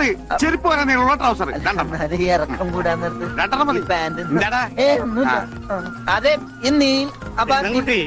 ഇതാണ് അവസ്ഥ. അതായത് പാൻറ് നമുക്ക് ഹറാമാണ്, അതുകൊണ്ട് ചെരുപ്പ് വരെ നീളുന്ന ട്രൗസർ നമുക്ക് മതി എന്ന് പറയുന്ന കൊച്ചിൻ ഹനീഫയാണ് ശരിക്കും പറഞ്ഞാൽ ഇസ്ലാമിക ബാങ്കിങ് എന്ന് പറയുന്നത്. പലിശ നമുക്ക് ഹറാമ. 8% APR വെച്ചുള്ള 8% ആനുവൽ പെർസെൻറ്റേജ് റേറ്റ് വെച്ചുള്ള പലിശ നമുക്ക് പാടില്ല. അതുകൊണ്ട് 8% APR നമ്മൾ സർവീസ് ചാർജായിട്ട്, ഫിനാൻഷ്യൽ ചാർജായിട്ട് നമ്മൾ വാങ്ങിക്കും. എന്നിട്ട് അതിനെ പലിശരഹിത ബാങ്കിങ് എന്ന് പറഞ്ഞ് നാട്ടുകാരെ പറ്റിക്കും. ഇതാണ് ഈ പറഞ്ഞ ഇസ്ലാമിക ബാങ്കിങ്. ഇനി ഇത് ഇവന്മാർക്കെല്ലാം അറിയാമെന്നുള്ളൊരു തെളിവ് കേരളത്തിലെ 2011 ബജറ്റ് പ്രസംഗം. ആ ബജറ്റ് പ്രസംഗത്തിൻ്റെ PDF കേരള ഗവൺമെൻറ് സൈറ്റിൽ നമുക്ക് കിട്ടും. info.finance.kerala.gov.in എന്ന് പറയുന്ന സൈറ്റിൽ എൻ്റെ ലിങ്ക് ഞാനിവിടെ കൊടുക്കുന്നുണ്ട്. എൻ്റെ സ്ലൈഡിനകത്ത് എൻ്റെ ലിങ്ക് ഉണ്ട്. ഇവിടെ അതിൻ്റെ 19ാമത്തെ സെക്ഷനായിട്ട് പേജ് നമ്പർ 9 ഡോക്ടർ തോമസ് ഐസക്കിൻ്റെ പ്രസംഗത്തിലുള്ളതാണ്. 19ാമത്തെ സെക്ഷനായിട്ട് പേജ് നമ്പർ 9, 2011 അൽ ബറാക്ക് എന്ന പലിശരഹിത ധനകാര്യ സ്ഥാപനം. 2011 തോമസ് ഐസക് ആയിരുന്നോ? ആരാണെങ്കിലും തോമസ് ഐസക് തന്നെയാണോ എന്ന് എനിക്ക് ചില സംശയമുണ്ട്. എന്തായാലും അന്നത്തെ ധനമന്ത്രി. ഓക്കെ, അൽ ബറാക്ക് എന്ന പലിശരഹിത ധനകാര്യ സ്ഥാപനം പ്രവർത്തനക്ഷമമാകുന്നതോടെ, പലിശരഹിത ധനകാര്യ സ്ഥാപനം ശ്രദ്ധിക്കണേ, പ്രവർത്തനക്ഷമമാകുന്നതോടെ സമഗ്ര റോഡ് വികസന പദ്ധതിക്കുള്ള വിഭവങ്ങൾ കണ്ടെത്തുന്നത് കൂടുതൽ എളുപ്പം. അൽ ബറാക്ക് അറിയാമല്ലോ. പദ്ധതിക്കുള്ള വിഭവങ്ങൾ കണ്ടെത്തുന്നത് കൂടുതൽ എളുപ്പമാകും. റോഡ് ഫണ്ട് ബോർഡും റോഡ്സ് ആൻഡ് ബ്രിഡ്ജസ് കോർപ്പറേഷനും ഏറ്റെടുക്കുന്ന നിർമ്മാണ പ്രവൃത്തികൾക്ക് ഒരു നിശ്ചിത ശതമാനം സർവീസ് ചാർജായി സംസ്ഥാന സർക്കാർ അനുവദിക്കുന്നതാണ്. ഇതിൽ നിന്ന് ലാഭവിഹിതം പലിശരഹിത സ്ഥാപനമായ അൽബറാക്കിന് നൽകാൻ കഴിയും. പലിശ കൊടുക്കാൻ പാടില്ല, പലിശരഹിത സ്ഥാപനമാണ്. പേര് കേൾക്കുമ്പോഴേക്കും മുസ്ലിങ്ങളെല്ലാം കൂടെ കേരള ഗവൺമെൻറ് പലിശ ഇല്ലാതെ ലോൺ കൊടുക്കുമെന്ന് വിചാരിക്കും. പക്ഷേ കേരള ഗവൺമെൻറ് സർവീസ് ചാർജ് അനുവദിച്ചിട്ട് ആ സർവീസ് ചാർജ് ലാഭവിഹിതം എന്ന് പേരിട്ട് അൽബറാക്കിന് കൊടുക്കണം. പലിശയെന്ന് വിളിക്കാൻ പാടില്ല. എന്തിനാ ഇങ്ങനെ ഉടായ്പ നാട്ടുകാരെ പറ്റിക്കുന്നത്? പലിശ രഹിത സ്ഥാപനമാണ്, പക്ഷെ നമ്മൾ സർവീസ് ചാർജ് കൊടുക്കണം. പേര് ലാഭവിഹിതം എന്ന പേരിൽ കേരള ഗവൺമെൻറ് സർവീസ് ചാർജ് ആയിട്ട് ഈ പറയുന്ന അൽബറാക്കിന് നിശ്ചിത ശതമാനം കൊടുക്കണമെന്ന്. ആ നിശ്ചിത ശതമാനത്തിനെയാണ് പലിശ എന്ന് വിളിക്കുന്നത്. ഇതാണ് നാട്ടുകാരെ പറ്റിക്കുന്ന ഇസ്ലാമിൻ്റെ മറ്റൊരു മുഖം. അതായത് ഇവർ പറയുന്നതെല്ലാം ഈ കൊലപാതകവും വ്യഭിചാരവും എന്നൊക്കെ പറയും. പക്ഷേ പേര് ധർമ്മയുദ്ധം, നിക്കാമുത്ത, ഇതൊക്കെ പേര് മാറ്റിക്കഴിഞ്ഞാൽ ഏത് കൊലപാതകവും വ്യഭിചാരവും ഔദ്യോഗികമായിട്ട് ചെയ്യാം. പലിശ ഹറാമാണ്, പക്ഷേ ആ പലിശ തന്നെ സർവീസ് ചാർജെന്ന് പേരിട്ടാൽ അത് നമുക്ക് ഹലാലുമാണ്. ഇവിടെ പേരിനാണോ കാര്യം? ഈ പറയുന്ന സംഭവം എന്താണെന്നില്ല. ഇപ്പോൾ അള്ളാഹു എന്നുള്ള പേരല്ല, ഈ അള്ളാഹ് എന്ന് വിളിക്കുന്നത് ആരെയാണ് എന്നുള്ളതാണ് ഇവിടുത്തെ പ്രധാന പ്രശ്നം. ഇതുപോലെ പേരല്ലല്ലോ ഇവിടുത്തെ പ്രധാന പ്രശ്നം. എന്താ ഈ സംഭവം? എന്താണ്? ഒരു കാശ് കൊടുത്തിട്ട് അതിന് പ്രതിഫലമായിട്ട് കുറച്ച് കൂടുതൽ കാശ് നമ്മൾ തിരിച്ചു വാങ്ങിക്കുന്നതിനാണ് ഈ പലിശ എന്ന് പറയുന്നത്. എത്ര ശതമാനമാണ്? 2%, 2%, 10%, 10% പൈസ നമ്മൾ കൂടുതൽ വാങ്ങിച്ചാൽ അതിനെയാണ് പലിശ അഥവാ ഇൻട്രസ്റ്റ് എന്ന് വിളിക്കുന്നത്. എന്നാൽ ഇതേ 10% കൂടുതൽ വാങ്ങിച്ചിട്ട് പലിശ ഹറാമാണെന്ന് പറയുന്നത് എന്തൊരു തോൽവിയാണ് എന്ന് നിങ്ങൾ തന്നെ. അതൊക്കെ അനുവദിച്ചു കൊടുക്കാൻ കേരളത്തിലെ മതേതര ഗവൺമെൻറ്റുകൾ പോലും തയ്യാറാകുന്നു എന്നുള്ളത് പലിശരഹിത ഇത് നടത്തണമെന്നുണ്ടെങ്കിൽ പലിശരഹിതമായിട്ട് ഇവരങ്ങ് ലോൺ കൊടുത്തോട്ടെ കേരള ഗവൺമെൻറ്. നമുക്ക് സന്തോഷമുള്ളൂ. മുസ്ലിങ്ങളെല്ലാം കൂടെ കാശ് പിരിച്ചിട്ട് പലിശ ഇല്ലാതെ കേരള ഗവൺമെൻറ് റോഡ് ഉണ്ടാക്കാൻ കൊടുത്താൽ നല്ല കാര്യം. ദൈവം നിങ്ങളെ ധാരാളമായിട്ട് അനുഗ്രഹിക്കും എന്നല്ലാതെ വേറൊന്നും ഞങ്ങൾ പറയത്തില്ല. അപ്പോൾ പലിശരഹിതമാണെന്ന് പറഞ്ഞ് നാട്ടുകാരെ പറ്റിച്ചിട്ട് സർവീസ് ചാർജ് എന്ന പേരിൽ അതേ പലിശ തന്നെ വാങ്ങിച്ച് പോക്കറ്റിലിടുന്നതിനെയാണ് ഇവിടെ എതിർക്കപ്പെടുന്നത്. ഇത്രയും നേരം നമ്മൾ ഇസ്ലാമിക് ബാങ്കിങ്ങിൻ്റെ കോമഡിയാണ് നമ്മൾ ചർച്ച ചെയ്തത്. അതായത് പലിശ വാങ്ങിക്കില്ല, പലിശ ഹറാമാന്ന് പറഞ്ഞിട്ട് അതേ ആളുകൾ തന്നെ പലിശ വാങ്ങിച്ച് പോക്കറ്റിലിടുന്ന പക്ക കോമഡിയാണ് നമ്മൾ ചർച്ച ചെയ്തത്. എന്നാൽ ഇതിനകത്തുള്ള വളരെ പ്രസക്തമായ ഒരു അപകടം കൂടെ നമ്മൾ ചർച്ച ചെയ്യേണ്ട ഒരു ആവശ്യമുണ്ട്. അതായത് ഇതൊരു അപകട സൂചന കൂടാണ് ഇസ്ലാമിക ബാങ്കിങ് എന്നുള്ളത്. ആ അപകടമാണ് നമ്മൾ ഏറ്റവും അധികം ഭയപ്പെടേണ്ടത്. അതായത് ഇവർ പലിശ ഇല്ലാതെ ലോൺ തന്നാൽ നമുക്ക് സന്തോഷമുള്ളൂ, വേണം ഞാനും 2 ലോൺ എടുക്കാം. പക്ഷേ ഇതിനകത്തെ അപകടം അത് ശ്രദ്ധിക്കാതെ പോകരുത്. അതിന് institute of Islamic banking and insurance എന്ന് പറയുന്ന പേരിൽ മുസ്ലിങ്ങളുടെ ഔദ്യോഗിക ഒരു സ്ഥാപനമാണ് institute of Islamic banking and insurance. അതിനകത്ത് അവർ പറഞ്ഞ ശരിയ റൂളിങ്സ്, അതിൻ്റെ ലിങ്ക് ഞാനവിടെ സ്ലൈഡിൽ കൊടുത്തിട്ടുണ്ട്, നിങ്ങൾക്ക് പരിശോധിച്ച് നോക്കാം. In practice the permissibility or otherwise a transaction of business activity is governed by Sharia. ഇസ്ലാമിക ബാങ്കിങ് എന്ന് പറഞ്ഞാൽ ശരിയത്ത് നിയമപ്രകാരം, ശരിയത്ത് നിയമം അനുസരിച്ച് ബിസിനസ്സും അതുപോലെ തന്നെ സാമ്പത്തിക ക്രയവിക്രയങ്ങളും നടത്തുന്നതിനെയാണ് ഇസ്ലാമിക ബാങ്കിങ് അല്ലെങ്കിൽ ഇസ്ലാമിക ക്രയവിക്രയം എന്ന് വിളിക്കുന്നത്. That provides a framework for a set rules and laws governing economic, social, political and cultural aspects of Islamic societies. ശരിയത്ത് നിയമം എന്ന് പറയുന്നത് ഒരു ഫ്രെയിംവർക്കാണ്, റൂൾസ്, നിയമസംഹിത അല്ലെങ്കിൽ നിയമവ്യവസ്ഥിതിയാണ്. എന്തിൻ്റെയൊക്കെ? Economic, social, political and cultural aspects of Islamic societies. സോഷ്യലും പൊളിറ്റിക്കലും സാമ്പത്തികവും അതുപോലെ തന്നെ സാമൂഹികപരമായ സംസ്കാരപരമായിട്ടുള്ള എല്ലാ കാര്യങ്ങൾക്കും വേണ്ടിയുള്ള ഒരു നിയമവ്യവസ്ഥിതിയാണ്. അതായത് ഇന്ത്യയുടെ അകത്ത് ഒരു ഇസ്ലാമിക് ബാങ്കിങ് കൊണ്ടുവരുമ്പോൾ ഇന്ത്യൻ ഭരണഘടനയ്ക്കപ്പുറമുള്ള ഒരു നിയമവ്യവസ്ഥിതി അനുസരിച്ചുകൊണ്ട് മാത്രമേ ഇസ്ലാമിക് ബാങ്കിങ് ഇവിടെ സ്ഥാപിതമാകത്തുള്ളൂ. സേ ഫോർ എക്സാമ്പിൾ, ഇന്ത്യയിലെ ഏത് ധനകാര്യ സ്ഥാപനവും ഏത് ബാങ്കിങ് സ്ഥാപനവും റീപ്പോ ആൻഡ് റിവേഴ്സ് റീപ്പോ നിരക്കുകൾ നിങ്ങൾ കേട്ടിട്ടുണ്ടാവും. അതായത് റിസർവ് ബാങ്കിൽ നിശ്ചിത എമൗണ്ട് ഡെപ്പോസിറ്റ് ചെയ്യണം, അതിന് പലിശയുണ്ട്. അതേപോലെ തന്നെ തിരിച്ചുമുണ്ട്. അപ്പോൾ ഇതിനൊക്കെ കൃത്യമായ പലിശയുണ്ട്. ആ പലിശയുടെ ബേസിലാണ് റിസർവ് ബാങ്ക് പോലും വർക്ക് ചെയ്യുന്നത്. അപ്പോൾ എത്ര ശതമാനം പൈസയാണ് ഇത്തരത്തിലുള്ള ക്രയവിക്രയം, റിസർവ് ബാങ്ക് തിരിച്ച് അങ്ങോട്ട് കൊടുക്കുന്നതിന് റിവേഴ്സ് റീപ്പോ നിരക്കും, തിരിച്ച് ഇങ്ങോട്ട് വാങ്ങിക്കുന്നതിന് റീപ്പോ നിരക്കും, അതെല്ലാം പലിശയാണ്. 1%, 0.5% ഒക്കെയാണ് പലിശ. അപ്പോൾ റിസർവ് ബാങ്ക് പലിശ കുറക്കുമ്പോൾ ബാങ്കുകൾക്ക് മുഴുവൻ പലിശ കുറയും. അതാണ് അതിൻ്റെ സിസ്റ്റം എന്ന് പറയുന്നത്. അപ്പോൾ ഇങ്ങനെ ഒരു ഇന്ത്യൻ ഭരണഘടനയ്ക്കകത്തുള്ള ഈ റിസർവ് ബാങ്കിൻ്റെ അടക്കം നിയമങ്ങളെ പൊളിച്ചെഴുതി ഇസ്ലാമിക നിയമത്തിനനുസൃതമായിട്ട് പൊളിച്ചെഴുതിയാൽ മാത്രമാണ് ഒരു ഇസ്ലാമിക ബാങ്കിങ് കേരളത്തിൽ സ്ഥാപിതമാകുള്ളൂ. അപ്പോൾ ഇസ്ലാമിക ബാങ്കിങ് കേരളത്തിൽ സ്ഥാപിക്കുമെന്ന് പറയുന്നവർ ഇന്ത്യൻ ഭരണഘടനയ്ക്ക് മുകളിൽ ശരിയത്ത് നിയമം കൊണ്ടൊന്ന് പ്രതിഷ്ഠിക്കണം എന്ന് പറയുന്ന ആശയമാണ്. കാരണം ഇതിനകത്ത് ഏറ്റവും അപകടമെന്ന് പറഞ്ഞാൽ ഇസ്ലാമിക ശരിയത്ത് എന്ന് പറയുന്നത് ഈ ബാങ്ക് മാത്രമല്ല, അതിൻ്റെ ഒരു ഭാഗം മാത്രമാണ് ബാങ്ക്. അത് പൊളിറ്റിക്കലാണ്, അത് സാമൂഹ്യപരമാണ്, അത് എക്കണോമിക്കലാണ്, അത് സാംസ്കാരികപരമാണ്. ഇതിന് ഇത്രയും വിങ്ങുകളുണ്ട്. അതായത് ഇസ്ലാം എക്കണോമിക് റൂൾസ് ഈ ശരീഅത്ത് നിയമപ്രകാരമേ ഞങ്ങൾക്ക് കച്ചവടം നടത്താൻ പറ്റുള്ളൂ എന്ന് പറയുമ്പോൾ ഇസ്ലാമിക് റൂൾസ് പ്രകാരം ഇസ്ലാമിക ബാങ്ക് നിങ്ങൾ ഉണ്ടാക്കി കൊടുത്താൽ ഇസ്ലാമിക് ശരീഅത്തിൻ്റെ പൊളിറ്റിക്കൽ റൂൾ പ്രകാരം ഇസ്ലാമിക രാജ്യം വേണമെന്നവർ പറഞ്ഞാൽ അതും ഉണ്ടാക്കി കൊടുക്കേണ്ടി വരും. ഇസ്ലാമിക ശരീഅത്ത് നിയമപ്രകാരം എക്കണോമിക് അവരുടെ സാമ്പത്തിക നിയമങ്ങൾ പ്രകാരം അതിനനുസരിച്ച ശരീഅത്ത് നിയമപ്രകാരമുള്ള ബാങ്ക് വേണമെന്ന് ഇന്ന് വാദിക്കുന്നവർ അതേ ശരീഅത്ത് നിയമം അനുസരിച്ച് അവർക്ക് ജീവിക്കണമെങ്കിൽ ഇസ്ലാമിക രാജ്യവും വേണം. കാര്യം ഇസ്ലാമിക ശരീഅത്ത് എന്ന് പറഞ്ഞാൽ ഒരു സാമ്പത്തിക നിയമത്തെക്കാൾ ഉപരി പൊളിറ്റിക്കൽ നിയമമാണ്. അപ്പോൾ അതിൻ്റെ സാമ്പത്തിക എലമെൻ്റ് അംഗീകരിച്ച് ഇസ്ലാമിക ബാങ്ക് എന്ന് തുടങ്ങിയാൽ നാളെ അതിൻ്റെ പൊളിറ്റിക്കൽ എലമെൻ്റ് അംഗീകരിച്ച് ഇസ്ലാമിക രാജ്യവും കൂടെ തുടങ്ങേണ്ടി വരും. കാര്യം ഒരു മുസൽമാനെ സംബന്ധിച്ചിടത്തോളം അള്ളാഹു അല്ലാത്ത ഒരു നിയമജ്ഞനെ അല്ലെങ്കിൽ ഒരു നിയമ വിധികർത്താവിനെ ഒരു മുസൽമാന് അംഗീകരിക്കാൻ സാധ്യമല്ല. ചുരുക്കി പറഞ്ഞാൽ നമ്മുടെ ജസ്റ്റിസ് കമാൽ പാഷ പോലും ഒരു ഇസ്ലാമിക നിയമപ്രകാരം, ശരീഅത്ത് നിയമപ്രകാരം ഒരു വിധിന്യായം എഴുതാൻ അർഹനല്ല. ഇന്ത്യൻ ഭരണഘടന അനുസരിച്ച് ഒരു വിധിന്യായം എഴുതാൻ, ഇന്ത്യൻ പീനൽ കോഡ് അനുസരിച്ച് ഒരു വിധിന്യായം എഴുതാൻ കമാൽ പാഷയ്ക്ക് അധികാരമില്ല ഇസ്ലാമിക നിയമപ്രകാരം. എന്തുകൊണ്ടാണ്? ഇസ്ലാമിക നിയമത്തിൽ അള്ളാഹു അല്ലാതെ മറ്റൊരു വിധികർത്താവോ മറ്റൊരു കൈകാര്യകർത്താവോ പാടില്ല. ഇന്ത്യൻ പാർലമെൻറ്റിന് പോലും ശരീഅത്ത് നിയമപ്രകാരം നിലനിൽപ്പില്ല. അപ്പോൾ ശരീഅത്ത് നിയമം എന്ന് പറയുന്നത് കേവലം ഒരു ഇസ്ലാമിക മതനിയമമല്ല, ഇന്ത്യൻ പാർലമെൻ്ററി സിസ്റ്റത്തെ പോലും വകവെക്കാത്ത ഒരു ഇസ്ലാമിക ആൻറ്റി നാഷണൽ നിയമമാണ് ശരീഅത്ത് എന്ന് പറയുന്നത്.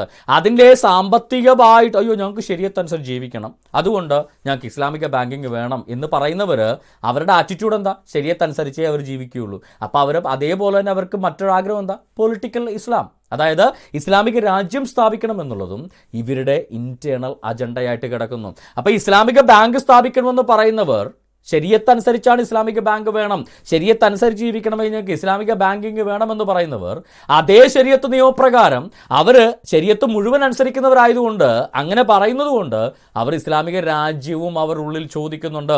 അവരുടെ സമയം വരുമ്പോൾ ആ ആവശ്യവും അവർ ഉന്നയിക്കും. അപ്പോൾ അതും നടപ്പിലാക്കി കൊടുക്കാൻ നമുക്ക് ബാധ്യതയില്ലേ? അതാണ് ഇതിനകത്തെ അപകടം എന്ന് പറയുന്നത്. ആ അപകടം തിരിച്ചറിയണമെങ്കിൽ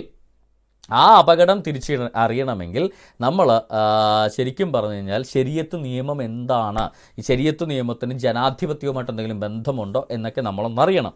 ഇത് islamway.net എന്ന് പറയുന്ന സൈറ്റിൽ നിന്ന് ഞാൻ എടുത്തിട്ടുള്ള ഫത്വയാണ്. ഈ ഫത്വ ഇറക്കിയിട്ടുള്ളത് സൗദിയിലെ ഔദ്യോഗിക ഫത്വ ഏജൻസിയാണ്.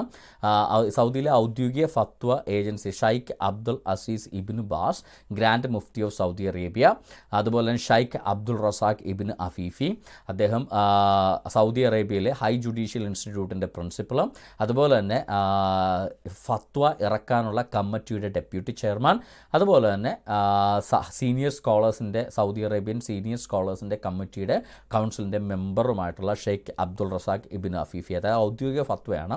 അതിൽ സൈൻ ചെയ്തിരിക്കുന്ന മൂന്നാം തല ഷെയ്ഖ് അബ്ദുള്ള ഇബ്നു ഗദായൻ, അദ്ദേഹവും ഇതുപോലെ ഫത്വ സൗദി അറേബ്യൻ ഗവൺമെൻറ്റിൻ്റെ ഫത്വ ഇറക്കാനുള്ള കമ്മിറ്റിയുടെ പെർമനൻറ്റ് കമ്മിറ്റിയുടെ മെമ്പറാണ്. അതുപോലെ തന്നെ സീനിയർ സ്കോളേഴ്സിൻ്റെ കൗൺസിൽ മെമ്പറുമാണ്. അതോടൊപ്പം ഈ രണ്ടുപേരോടൊപ്പം Sheikh Abdul Aziz ibn Baz, grand mufti of Saudi Arabia കൂടെ ചേർന്ന് ഇറക്കിയിട്ടുള്ള ഒരു ഫത്വയുടെ പ്രസക്ത ഭാഗങ്ങൾ ഞാൻ നിങ്ങൾക്ക് വേണ്ടി വായിക്കാം. Democracy is a man made system. Democracy ഒരു മനുഷ്യനിർമ്മിത സിസ്റ്റമാണ്. ജനാധിപത്യം ഒരു മനുഷ്യനിർമ്മിത സിസ്റ്റമാണ്. Meaning rule by the people for the people. അത് അർത്ഥമാക്കുന്നത് ജനങ്ങളാൽ ജനങ്ങൾക്ക് വേണ്ടിയുള്ള ഭരണമാണ് ജനാധിപത്യം. അതുകൊണ്ട് തന്നെ അത് മനുഷ്യൻ ഉണ്ടാക്കിയ ഒരു സംവിധാനമാണ്. Thus it is contrary to Islam. അതുകൊണ്ട് തന്നെ അത് ഇസ്ലാമിന് ഘടകവിരുദ്ധമാണ്. Because rule is for Allah. ഇസ്ലാം പ്രകാരം അള്ളയാണ് ഭരിക്കുന്നത്, അല്ലാതെ ജനങ്ങളല്ല. ദ മോസ്റ്റ് ദ ഓൾമൈറ്റി എന്തെങ്കിലും ആയിക്കോട്ടെ. And it is not permissible to give legislative rights to any human being no matter who is. അതുകൊണ്ട് തന്നെ ഇസ്ലാമിക ശരീഅത്ത് അനുസരിച്ച് അള്ളാഹ്ക്കല്ലാതെ വേറെ ഒരു മനുഷ്യനും ലെജിസ്ലേറ്റീവ് പവർ കൊടുക്കാൻ പാടില്ല. അതാണ് ശരീഅത്ത് നിയമമെന്ന് ഫത്വ ഇറക്കിയിട്ടുള്ളത് ചില്ലറക്കാരല്ല. ഈ ഇസ്ലാമിക ലോകത്തെ ഔദ്യോഗിക ഫത്വ ഏജൻസിയാണ്. സൗദി അറേബ്യയിലെ ഗ്രാൻഡ് മുഫ്തി അടക്കം സൈൻ ചെയ്ത ഫത്വയാണ് ഞാനിവിടെ വായിച്ചത്. നിങ്ങൾക്ക് പരിശോധിച്ച് നോക്കണമെങ്കിൽ അതിൻ്റെ വെബ്സൈറ്റ് ലിങ്ക് ഞാൻ കൊടുത്തിട്ടുണ്ട്, നിങ്ങൾക്ക് പരിശോധിച്ച് നോക്കാം. ഇനി ഈ ഗ്രാൻഡ് മുഫ്തിയൊക്കെ എടുത്തിട്ടുള്ള ഈ പറഞ്ഞിട്ടുള്ള ഈ ഫത്വയിൽ ഉദ്ധരിക്കുന്ന ഒരു പുസ്തകം മൗസുആത്ത് അൽ അദായൻ വ അൽ മദാഹിബ് അൽ മുസാരിഹ എന്നതിൻ്റെ 2ാമത്തെ അധ്യായം, അതിൻ്റെ 1066 1067 സെക്ഷൻസ് പറയുന്നത് ഇങ്ങനെയാണ്. അൺഡൗട്ടഡ്ലി ഇത് ഈ സൗദി ഫത്വ ഏജൻസി ആധികാരികമായി ഉദ്ധരിച്ചിട്ടുള്ള പുസ്തകമാണ്, റെഫറൻസാണ് ഞാനിവിടെ എടുത്ത് വായിക്കുന്നത്. Undoubtedly the democratic system is one of the modern form of ഷിർക്ക്. നിസ്സംശയം പറയാം, ജനാധിപത്യം എന്ന് പറയുന്നത് ഇസ്ലാമിൽ ഏറ്റവും വലിയ പാപം എന്നറിയപ്പെടുന്ന ഷിർക്കിൻ്റെ പുതിയ വേർഷൻ, വിഗ്രഹാരാധനയുടെ ഷിർക്കിൻ്റെ ഒരു പുതിയ വേർഷനാണ് ഈ പറയുന്ന ജനാധിപത്യം എന്ന് പറയുന്നത്. In terms of obedience and following or legislation at denies a sovereignty of the creator and his absolute right to issue laws. അള്ളാഹുവിൻ്റെ, ഇവർ സൃഷ്ടാവെന്ന് പറയുന്ന ഈ അള്ളാഹുവിൻ്റെ നിയമത്തെയും നിയമമുണ്ടാക്കാനുള്ള അധികാരത്തെയും ചോദ്യം ചെയ്യുന്നതാണ് ഡെമോക്രസി. എന്നിട്ട് താഴേക്ക് അതിൻ്റെ ആയത്തിൻ്റെ കാര്യങ്ങളൊക്കെ താഴേക്ക് പറയുന്നു. അപ്പോൾ ഈ ഇസ്ലാമിക ശരീഅത്ത് അനുസരിച്ച്, ഇസ്ലാമിക ഖുറാനും മുഹമ്മദിൻ്റെ സുന്നയും അനുസരിച്ച്, ഇസ്ലാമിക പണ്ഡിതന്മാർ ഇറക്കുന്ന ഫത്വ അനുസരിച്ച്, ഇസ്ലാമിക ശരീഅത്ത് നിയമം അനുസരിച്ച് ജനാധിപത്യം പാടില്ല, പകരം അള്ളാഹയുടെ നിയമപ്രകാരം ഭരിക്കപ്പെടുന്ന ഒരു സിസ്റ്റമാണ് വേണ്ടത്. അപ്പോൾ ഇസ്ലാമിക ശരീഅത്ത് അനുസരിച്ച് ബാങ്ക് തുടങ്ങി കൊടുക്കുന്ന ആളുകൾ എന്തിനാ കൂട്ടു നിൽക്കുന്നത്? ഇസ്ലാമിക ശരീഅത്ത് അനുസരിച്ച് എല്ലാ കാര്യങ്ങളും വരണമെന്ന ആവശ്യത്തെ കൂട്ടു നിൽക്കുന്നത്. അപ്പോൾ പിന്നെ അടുത്ത ആവശ്യം എന്താ? ഇസ്ലാമിക ശരീഅത്ത് അനുസരിച്ച് ഇസ്ലാമിക നിയമം വരണം, ഇസ്ലാമിക ഭരണം വരണം, അല്ലാതെ ജനാധിപത്യമൊക്കെ ശിർക്കാണ്. പലിശ ഹറാമാണെങ്കിൽ അതിനേക്കാൾ വലിയ പാപമാണ്. പലിശ വാങ്ങിക്കുന്ന ഹറാമായിട്ടുള്ള കാര്യം മാത്രമേ ഉള്ളൂ. പക്ഷേ ഡെമോക്രസി, ജനാധിപത്യം എന്ന് പറയുന്നത് ഏറ്റവും വലിയ പാപമാണ്, ശിർക്കാണ്, കൊടിയ ശിർക്കാണ് എന്ന് പറയുന്നതാണ് ഇസ്ലാമിക ശരീഅത്ത് നിയമം. അപ്പോൾ ഇസ്ലാമിക ശരീഅത്ത് നിയമപ്രകാരമുള്ള സ്ഥാപനങ്ങൾ എന്ന് പറയുന്നത്, ആ ശരീഅത്ത് നിയമപ്രകാരമുള്ള ജീവിതം എന്ന് പറയുന്നത് ജനാധിപത്യ ബോധത്തിനും മതേതര ബോധത്തിനും ഘടകവിരുദ്ധമാണെന്ന് സെബാസ്റ്റ്യൻ പുന്നക്കലല്ല പറയുന്നത്. ഇസ്ലാമിക ഏജൻസികൾ, അവരുടെ ഫത്വകൾ, അവരുടെ ഗ്രന്ഥങ്ങളാണ് പറയുന്നത്. പലിശ ഹറാമായതുപോലെ അവർക്ക് ഹറാമാണ് ജനാധിപത്യം. അവർക്ക് ഹറാമാണെന്ന് പറഞ്ഞുകൊണ്ട് പലിശ രഹിത ബാങ്കിങ് ഉണ്ടാക്കി കൊടുക്കുന്ന ഗവൺമെൻറ് ഒഫീഷ്യൽസ്, അവർക്ക് ജനാധിപത്യവും ഹറാമാണ്. അപ്പോൾ പിന്നെ ജനാധിപത്യം മാറ്റിയിട്ട് അവർക്ക് വേണ്ടി മാത്രം ഒരു ഇസ്ലാമിക രാജ്യവും കൂടെ ഉണ്ടാക്കി കൊടുക്കണ്ടേ? അത്രത്തോളം അപകടകരമാണ് ഇസ്ലാമിക ബാങ്കിങ് എന്ന് പറയുന്നത്. അല്ലാതെ പലിശ എന്നുള്ള പേര് മാറ്റിച്ച് ഇവർക്ക് പ്രോഫിറ്റ് എന്ന് പറഞ്ഞ് പേരിട്ട് കൊടുത്താൽ, പ്രോഫിറ്റ് ഷെയറോ സർവീസ് ചാർജ് എന്ന് പേരിട്ട് വിളിച്ചാൽ പ്രശ്നം കഴിഞ്ഞു. എല്ലാ ബാങ്കിലും ഒരു ഇസ്ലാമിക വിൻഡോ ഓപ്പൺ ചെയ്യുക, അവിടെ പലിശ എന്നുള്ളത് മാത്രം വെട്ടിയിട്ട് ഇൻട്രസ്റ്റ് 8% APR ഇൻട്രസ്റ്റ് എന്നുള്ളത് വെട്ടിയിട്ട് 8% APR സർവീസ് ചാർജ് എന്നിട്ടാൽ ഇസ്ലാമിക ബാങ്കിങ് ആയി, പ്രശ്നം കഴിഞ്ഞു. സംഭവം അത് തന്നെ, പേര് മാത്രം മാറിയാൽ മതി, അപ്പോൾ ഇസ്ലാമിക ബാങ്കിങ് ആയി. എന്നാൽ അതിൻ്റെ അപകടമെന്ന് പറയുന്നത് അവരുടെ ശരീഅത്ത് നിയമത്തിൻ്റെ ഒരു സ്ഥലത്ത് ഇസ്ലാമിക ബാങ്കിങ് വേണം, പലിശ ഹറാമെന്ന് പറയുമ്പോൾ മറുസ്ഥലത്ത് ജനാധിപത്യം ഷിർക്കാണ്, ജനാധിപത്യം ഹറാമിനേക്കാൾ വലിയ പ്രശ്നമാണ്, അതായത് ഷിർക്കാണ് എന്നവർ പറയുമ്പോൾ ഇസ്ലാമിക ബാങ്കിങ് സ്ഥാപിക്കാൻ, ശരീഅത്ത് അനുസരിച്ച് ജീവിക്കാൻ അവർക്ക് അവകാശമുണ്ടെന്ന് നിങ്ങൾ പറയുമ്പോൾ നിങ്ങളൊരു ഇസ്ലാമിക രാജ്യത്തെ സ്ഥാപിക്കാൻ വേണ്ടി കൂട്ടുനിൽക്കുന്ന രാജ്യവിരുദ്ധരാണ് ആയിത്തീരുന്നത്, മത തീവ്രവാദികളാണ് ആയിത്തീരുന്നത് എന്നുള്ള ബോധം നിങ്ങൾക്കുണ്ടാവണം. ഇത് ഈജിപ്ഷ്യൻ ഫത്വ ഏജൻസി, സൗദി ഫത്വ ഏജൻസി പോലെ തന്നെ വളരെ അതോറിറ്റേറ്റീവായിട്ട് ലോകത്തെ മുസ്ലിങ്ങൾ എടുക്കുന്ന മറ്റൊരു ഫത്വ ഏജൻസിയാണ് ഈജിപ്ഷ്യൻ ഫത്വ ഏജൻസി. ഈജിപ്ഷ്യൻ ഫത്വ ഏജൻസി ദാറുൽ ഫിത്ത .org എന്ന് പറയുന്ന ഈജിപ്ഷ്യൻ ഫത്വ ഏജൻസി ഇറക്കിയിട്ടുള്ള ഫത്വയാണ്. The western understanding of this term places highly authority of the people to an extent of giving people the full rights of legislation and this full authority is higher in weight than any other authority. ഈ democracy എന്ന് പറയുന്നതിന് western understanding, പാശ്ചാത്യ മനസ്സിലാക്കൽ, അല്ലെ പാശ്ചാത്യ ആശയം, democracy എന്ന പാശ്ചാത്യ ആശയം പഠിപ്പിക്കുന്നത് ജനങ്ങൾക്കാണ് ഏറ്റവും വലിയ അതോറിറ്റി, ജനങ്ങളാൽ തിരഞ്ഞെടുക്കപ്പെടുന്ന ആളുകൾ എല്ലാ കാര്യങ്ങളും ചെയ്യുന്നു. ഏറ്റവും സുപ്രീം അതോറിറ്റി ജനങ്ങളുടെ മേലായിട്ടാണ് ഡെമോക്രസി പാശ്ചാത്യർ മനസ്സിലാക്കുകയും വ്യവസ്ഥിതപ്പെടുത്തുകയും ചെയ്തിരിക്കുന്നത്. The western understanding of democracy does not acquiesce with God Sharia. അള്ളാഹയുടെ ശരിയയുമായിട്ട് ഒരു കാരണവശാലും ജനാധിപത്യം ചേർന്ന് പോകത്തില്ല. In which the ruling solely belongs to God. ഭരണമെന്ന് പറഞ്ഞാൽ അള്ളാഹയുടെ ഭരണമായിരിക്കണം. അള്ളാഹ് നേരിട്ട് സംസാരിക്കാറില്ല, പിന്നെ അള്ളാഹയുടെ കാര്യങ്ങൾ എങ്ങനെ അറിയും? ഖുറാൻ മാത്രമാണുള്ളത്. അതായത് ഖുറാൻ്റെയും സുന്നത്തിൻ്റെയും മുഹമ്മദിൻ്റെയും ഖുറാൻ്റെയും അടിസ്ഥാനത്തിൽ ശരീഅത്ത് നിയമപ്രകാരം ഉള്ളത് മാത്രമാണ് ഇസ്ലാം അംഗീകരിക്കുന്ന ഭരണം. ജനാധിപത്യം അതിന് എതിരാണ്, ശരീഅത്തിനെതിരാണ്. പലിശ ശരീഅത്തിനെതിരാണെങ്കിൽ ജനാധിപത്യവും ശരീഅത്തിനെതിരാണ്. അപ്പം ശരീഅത്ത് അനുസരിച്ച് ജീവിക്കണമെന്ന് ആവശ്യപ്പെടുന്നവർ ജനാധിപത്യത്തിനെതിരായിട്ടും പലിശക്കെതിരായിട്ടും ഒരുപോലെയാണ് അവർ ആവശ്യപ്പെടുന്നത്. അല്ലാതെ ഏതെങ്കിലും ഒരെണ്ണം മാത്രം അനുസരിച്ച് എങ്ങനെ ശരീഅത്താവുന്നത്? ശരീഅത്തിൻ്റെ രണ്ട് ഭാഗങ്ങളാണ് പലിശയും ജനാധിപത്യവും. പലിശ ഹറാമാണ്, ജനാധിപത്യം ഹറാമിനേക്കാൾ വലിയ ശിർക്കാണ് ജനാധിപത്യം എന്ന് പറയുന്നത്. അപ്പോൾ ശരീഅത്ത് അനുസരിച്ച് ജീവിക്കണം, അതുകൊണ്ട് ഞങ്ങൾക്ക് പലിശയില്ലാത്ത ബാങ്ക് വേണം എന്ന് പറയുന്നവർ, അതേ ആളുകൾക്ക് ഈ അതേ ശരീഅത്ത് പ്രകാരം ജനാധിപത്യവും ഹറാമല്ലേ? അപ്പോൾ ഈ പലിശരഹിത ബാങ്ക് ഉണ്ടാക്കി കൊടുക്കുന്ന ആളുകൾ ജനാധിപത്യരഹിത ഒരു ഇസ്ലാമിക ആധിപത്യ രാജ്യം കൂടെ ഉണ്ടാക്കി കൊടുക്കാനല്ലേ അവർ തുനിയുന്നത്? അതാണ് ഇതിനകത്തെ അപകടമെന്ന് പറയുന്നത്. ഇസ്ലാമിക ബാങ്കിങ്ങിനെ കുറിച്ച് വളരെ കൃത്യമായിട്ട് റിസാല ഓൺലൈനിൽ, ഞാൻ പറഞ്ഞ റിസാല മാഗസിനിൽ അവരുടെ ആർട്ടിക്കിളുണ്ട്. ആ ആർട്ടിക്കിൾ ഞാൻ ഒന്നുകൂടെ എടുത്ത് ഡിസ്പ്ലേ ചെയ്യുകയാണ്. ധാർമ്മിക മൂല്യങ്ങൾ സൂക്ഷിച്ചുകൊണ്ട് ജീവിക്കാൻ ആഗ്രഹിക്കുന്ന വിശ്വാസികളുടെ എല്ലാ പ്രശ്നങ്ങൾക്കും ഇസ്ലാമിൽ പരിഹാര മാർഗങ്ങളുണ്ട്. നിസ്കാരം, നോമ്പ് തുടങ്ങിയ ആരാധനാകർമ്മങ്ങൾ മതനിയമങ്ങൾക്കനുസരിച്ച് ചിട്ടപ്പെടുത്തുന്നതിന് പുറമേ സാമൂഹികവും സാമ്പത്തികവുമായ നമ്മുടെ ജീവിത സന്ദർഭങ്ങളും ഇസ്ലാമിക ചട്ടക്കൂടിലാകുമ്പോഴാണ് നാം സൂക്ഷ്മതയുള്ള വിശ്വാസിയാകുന്നത്. അതായത് ജനാധിപത്യത്തിൽ അവർ അടിയിലാകും, ജനാധിപത്യത്തിൽ അവർ വിശ്വസിക്കുന്നു എന്ന് പറഞ്ഞാൽ അത് വ്യാജമാണ്. അവർ വിശ്വസിക്കുന്നില്ല. അവർ യഥാർത്ഥ മുസ്ലിം ആകണമെങ്കിൽ പലിശ മാത്രം ഉപേക്ഷിച്ചാൽ പോരാ, ജനാധിപത്യം ഉപേക്ഷിച്ച് ശരീഅത്ത് പ്രകാരം ജീവിക്കണം. അപ്പോഴേ ഇവർ യഥാർത്ഥ മുസ്ലിം ആകത്തുള്ളൂ എന്നാണ് ഈ പറയുന്നത്. അതായത് നിസ്കാരം, നോമ്പ് തുടങ്ങിയ ആരാധന കർമ്മങ്ങൾക്ക് മാത്രമല്ല മതനിയമം. ഒരു ക്രൈസ്തവ മതനിയമത്തെ പോലെയോ ഒരു ഹൈന്ദവ മതനിയമങ്ങളെ പോലെയോ അല്ല ഇസ്ലാമിക മതനിയമം എന്ന് പറയുന്നത്. ഒരു ക്രൈസ്തവ മതനിയമം എങ്ങോട്ട് തിരിഞ്ഞ് കുർബാന ചൊല്ലണം, എങ്ങോട്ട് തിരിഞ്ഞ് അപ്പത്തിനൊപ്പം വീഞ്ഞ് കൊടുക്കണോ വേണ്ടയോ, പെന്തക്കോസ്തർ അപ്പത്തിനൊപ്പം വീഞ്ഞ് കൊടുക്കും, കത്തോലിക്കർ അപ്പത്തിനൊപ്പം വീഞ്ഞ് കൊടുക്കില്ല.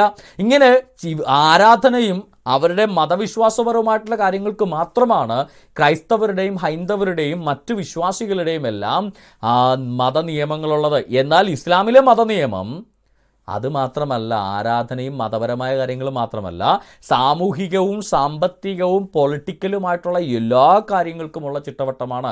അതാണ് ശരീഅത്ത് നിയമം എന്ന് പറയുന്നത്. ആ ശരീഅത്ത് നിയമത്തിനകത്ത് പലിശ മാത്രമല്ല, ജനാധിപത്യവും ഹറാമാണെന്നുള്ള ബോധം സാധാരണ മനുഷ്യർക്ക് ഉണ്ടായേ മതിയാവത്തുള്ളൂ. എന്തുകൊണ്ടാണ് ജനാധിപത്യം ഹറാമായി തീരുന്നത്? അത് ശരീഅത്ത് നിയമത്തിൻ്റെ ഭാഗമായിട്ടുള്ള കാരണങ്ങൾ എന്തൊക്കെയാണ്? ഖുർആനിലെ 5-ാമത്തെ സൂറത്ത് മാഇദ 44-ാമത്തെ ആയത്ത് നിങ്ങളെടുത്തൊന്ന് വായിച്ചു നോക്കുക. 5-ാമത്തെ സൂറയുടെ 44-ാമത്തെ ആയത്തെടുത്താൽ, തീർച്ചയായും നാം തന്നെയാണ് തൗറാത്ത് അവതരിപ്പിച്ചിരിക്കുന്നത്. തീർച്ചയായും അള്ളാഹു തന്നെയാണ് തൗറാത്ത് അവതരിപ്പിച്ചിരിക്കുന്നത്. അതിൽ മാർഗദർശവും പ്രകാശവുമുണ്ട്. കീഴ്പ്പെട്ട പ്രവാചകന്മാർ യഹൂദന്മാർക്ക് യഹൂദ മതക്കാർക്ക് അതനുസരിച്ച് വിധി കൽപ്പിച്ചു പോന്നു. പുണ്യവാന്മാരും പണ്ഡിതന്മാരും അപ്രകാരം തന്നെ. കാരണം അള്ളാഹുവിൻ്റെ ഗ്രന്ഥത്തിൻ്റെ സംരക്ഷണം അവർക്ക് ഏൽപ്പിക്കപ്പെട്ടിരുന്നു. അവരതിന് സാക്ഷികളുമായിരുന്നു. അതിനാൽ നിങ്ങൾ ജനങ്ങളെ പേടിക്കാതെ എന്നെ മാത്രം ഭയപ്പെടുക. എൻ്റെ വചനങ്ങൾ നിങ്ങൾ തുച്ഛമായ വിലക്ക് വിറ്റുകളയാതിരിക്കുക. അള്ളാഹു അവതരിപ്പിച്ചു തന്നതനുസരിച്ച് ആർ വിധിക്കുന്നില്ലയോ അവർ തന്നെയാണ് അവിശ്വാസികൾ. അതായത് വിധി കൽപ്പിക്കുന്നവരെല്ലാം അള്ളാഹു അവതരിപ്പിച്ചു തന്ന വചനമനുസരിച്ച് മാത്രം വിധി കൽപ്പിക്കണം. അതായത് ഖുറാനും ഈ മുഹമ്മദിൻ്റെ സുന്നത്തും അനുസരിച്ച് വേണം ഈ പറയുന്ന ഇസ്ലാമിക ശരീഅത്ത് പ്രകാരം വിധികൾ കൽപ്പിക്കാൻ. അതിന് പുറത്തുള്ള വിധികളൊന്നും അംഗീകരിക്കില്ല. അള്ളാഹു അവതരിപ്പിച്ചു തന്നതിനനുസരിച്ച് ആർ വിധി കൽപ്പിക്കുന്നില്ലയോ അവർ തന്നെയാണ് അവിശ്വാസികൾ, അഥവാ കാഫിർ. കുഫർ ചെയ്യുന്ന കാഫിറാണ് അൽ കാഫിറൂൺ. അതായത് ഖുറാൻ അനുസരിച്ചല്ലാതെ വിധികൾ പുറപ്പെടുവിക്കുന്ന, ഇന്ത്യൻ പീനൽ കോഡ് അനുസരിച്ചും ഇന്ത്യൻ ഭരണഘടന അനുസരിച്ചും വിധികൾ പുറപ്പെടുവിക്കുന്ന നമ്മുടെ ജുഡീഷ്യൽ സിസ്റ്റവും നമ്മളുടെ അതനുസരിച്ച് വിധി എക്സിക്യൂട്ട് ചെയ്യുന്ന നമ്മുടെ പോലീസ് ആഭ്യന്തര വകുപ്പുകളും നമ്മുടെ ജനാധിപത്യത്തിലെ നമ്മുടെ MLA-മാരും MP-മാരും പാർട്ടി കക്ഷി രാഷ്ട്രീയ ഭേദമന്യേ MP-മാരും MLA-മാരും സകല ആളുകളും കാഫിറുകളാണെന്നാണ് ഖുറാനകത്ത് പറയുന്നത്. അള്ളാഹു അവതരിപ്പിച്ച് തന്നതനുസരിച്ച് ആർ വിധിക്കുന്നില്ലയോ അവർ തന്നെയാണ് കാഫിറുകൾ എന്ന് ഒരു സംശയത്തിന് പോലും ഇടയില്ലാതെ ഖുറാൻ സാക്ഷ്യം പറയുന്നു. എന്നാൽ ഇത് ചുമ്മാ ഞാനങ്ങ് വ്യാഖ്യാനിക്കുന്നതാണോ? അല്ല. ഈ ഖുറാനിലെ 5-ാമത്തെ സൂറയുടെ 44-ാമത്തെ ആയത്തിൻ്റെ തഫ്സീർ ഇബ്നു കസീർ നിങ്ങൾ എടുത്ത് നോക്കുക, എടുത്ത് വായിക്കുക. Quran.com നിങ്ങൾക്ക് ഡയറക്റ്റായിട്ട് നിങ്ങൾക്ക് ആക്സസ് ചെയ്യാൻ പറ്റും. തഫ്സീർ ഇബ്നു കസീർ 5-ാമത്തെ സൂറയുടെ 44-ാമത്തെ ആയത്ത്. നിങ്ങൾക്ക് എങ്ങനെ ഈ ആയത്തിന് തഫ്സീറിലെന്ന് പറഞ്ഞാൽ ജസ്റ്റ് പ്രീവിയസ് ആയത്തെ കാര്യം. ഇബ്നു കസീറിൽ ഒരു പ്രത്യേകത 3-4 ആയത്തുകൾക്ക് ഒരുമിച്ചായിരിക്കും തഫ്സീർ എഴുതിയിട്ടുള്ളത്. അപ്പോൾ അടുത്ത 3 ആയത്തിന് തഫ്സീർ ഇല്ല എന്നായിരിക്കും കാണിക്കുക. അത് പുറകോട്ട് പ്രീവിയസ് ആയെന്ന് ക്ലിക്ക് ചെയ്ത് കൊടുത്താൽ നിങ്ങൾക്ക് എത്താൻ പറ്റും. ഓക്കെ, അല്ലെങ്കിൽ ഇതിൻ്റെ PDF നിങ്ങൾക്ക് ഓൺലൈനിൽ നിങ്ങൾക്ക് ലഭ്യമാണ്, നിങ്ങൾക്ക് വായിച്ചു നോക്കാം. അപ്പോൾ ഇതിനകത്ത് പറയുന്നത് എന്താണ്? Ali bin Abi Talha also stated that Ibn Abbas, ഒരു വലിയ സഹാബിയാണ് ഇബ്നു അബ്ബാസ് എന്ന് പറയുന്നത്, മുഹമ്മദിന്റെ അനുചരനാണ് ibn Abbas commented on Allah statement. ഇവർ പറയാറില്ലേ ഖുറാനൊക്കെ സഹാബുക്കൾ മനസ്സിലാക്കിയ പോലെ മനസ്സിലാക്കണം, അങ്ങനെ മനസ്സിലാക്കാൻ പോവുകയാണ്. Ibn Abbas commented on Allah statement, ഈ 44-ാമത്തെ ആയത്തിലെ അള്ളാഹയുടെ സ്റ്റേറ്റ്മെന്റ്, അതായത് അള്ളാഹു പറയുന്നതനുസരിച്ച് അള്ളാഹു അവതരിപ്പിച്ചതനുസരിച്ച് ആർ വിധിക്കുന്നില്ലയോ അവർ തന്നെയാണ് അവിശ്വാസികൾ എന്ന് പറയുന്ന ആ സ്റ്റേറ്റ്മെന്റിനെ അധികരിച്ച് സഹാബിയായ മുഹമ്മദിന്റെ അനുചരനായ ഇബ്നു അബ്ബാസ് പറഞ്ഞിട്ടിരിക്കുകയാണ്, whoever rejects what Allah has revealed, ഈ പുസ്തകമാണ് അള്ളാഹ് റിവീൽ എന്ന് പറയുന്നത് ഖുർആൻ. whoever rejects what Allah has revealed will have committed kufr, അവൻ കുഫർ ചെയ്ത, അതായത് കാഫിറാണ്, കുഫർ കമ്മിറ്റ് ചെയ്യുന്നവനാണ്, അതായത് അവൻ കാഫിറാണ്. ഇനി ആരെങ്കിലും ഇത് അംഗീകരിക്കുന്നയാൾ, ഇപ്പം നമ്മളുടെ ഏതെങ്കിലും മുസ്ലിങ്ങളായിട്ടുള്ള ന്യായാധിപന്മാർ, നമ്മുടെ ജസ്റ്റിസ് അല്ലെങ്കിൽ നമ്മുടെ ജഡ്ജിമാർ, മുസ്ലിങ്ങളായിട്ടുള്ള ജഡ്ജിമാർ, whoever accept what Allah has revealed, അവർ ഖുറാൻ അംഗീകരിക്കുന്നുണ്ട്, they accept what Allah has revealed but did not rule by it. പക്ഷേ അവർ ആ ഖുറാൻ അനുസരിച്ചല്ല വിധിക്കുന്നത്, ഇന്ത്യൻ പീനൽ കോഡ് അനുസരിച്ചാണ് വിധിക്കുന്നത്. അങ്ങനെയുള്ളവർ ഈസ് എ സാലിം, അതായത് അൺജസ്റ്റ്, അനീതി ചെയ്യുന്നവരാണ്. ആൻഡ് എ ഫാസിക് അല്ലെങ്കിൽ റിബല്യസ്, വിമതന്മാരാണ്. ആൻഡ് എ സിന്നർ, അവർ പാപികളും കൂടാണ്. മനസ്സിലായോ? ഇത് സെബാസ്റ്റ്യൻ മുന്നക്കൽ ഈ സൂറത്ത് വായിച്ചിട്ട് സെബാസ്റ്റ്യൻ മുന്നക്കൽ ഉണ്ടാക്കിയൊരു അർത്ഥമാണ് എന്നുള്ള ധാരണയുണ്ടെങ്കിൽ തിരുത്തിയേക്കാം. ഇസ്ലാമിലെ സഹാബിമാർ പറഞ്ഞിട്ടുള്ളതാണ് ഈ കാര്യങ്ങൾ. ഇങ്ങനെയാണ് ഈ ആയത്ത് മനസ്സിലാക്കേണ്ടത്. അതായത് അള്ളാഹു അവതരിപ്പിച്ച് തന്നത് നിരാകരിച്ചുകൊണ്ട് അതിനെ വിശ്വസിക്കാതെ വിധി കൽപ്പിക്കുന്നവരെല്ലാം കാഫിറുകളാണ്, അവിശ്വാസികളാണ്, കാഫിറുകളാണ്. അതിൽ വിശ്വസിക്കുകയും എന്നാൽ അതനുസരിച്ചല്ലാതെ മറ്റേതെങ്കിലും ഗ്രന്ഥമനുസരിച്ച്, മറ്റേതെങ്കിലും നിയമസംഹിത അനുസരിച്ച് വിധി കൽപ്പിക്കുന്നവർ അവർ സാലിമും ഫാസിക്കും സിന്നറുമാണ്. അവർ പാപികളാണ്, അവരും വിമതന്മാരാണ്, അവർ അനീതി ചെയ്യുന്നവരാണ്. ഇതാണ് ഈ ആയത്തിൻ്റെ മീനിങ് എന്ന് ഇബ്നു കസീറിൻ്റെ തഫ്സീറിനകത്ത് ഇബ്നു അബ്ബാസ് പറഞ്ഞതായി, അതായത് സഹാബുക്കൾ പറഞ്ഞതായി രേഖപ്പെടുത്തിയിരിക്കുന്നത്. നിങ്ങളൊന്ന് ആലോചിച്ച് നോക്കുക, എത്രത്തോളം ഡേഞ്ചറാണ് ഇസ്ലാമിക ശരീഅത്തെന്ന് ആലോചിച്ച് നോക്കുക. പലിശരഹിതം എന്ന് പറയുമ്പോൾ പോക്കറ്റ് ഇട്ടേക്കാം എന്ന് വിചാരിക്കുമ്പോൾ പോക്കറ്റ് ഇടുന്നത് നമ്മളെ കൊന്നു തിന്നുന്ന ഡൈനോസറിനെയാണ് എന്ന ബോധം കൂടെ ഉണ്ടാവണം. ഓക്കെ, ഖുറാനിലെ 9-ാമത്തെ സൂറ ഈ കാഫറുകളോട് എന്ത് ചെയ്യണമെന്നും കൂടെ ഖുറാനിൽ പറഞ്ഞിട്ടുണ്ട്. 9-ാമത്തെ സൂറ 73-ാമത്തെ ആയത്ത്, സൂറത്ത് തൗബ, മായിദയല്ല, സൂറത്ത് തൗബ. സൂറത്ത് തൗബയിലെ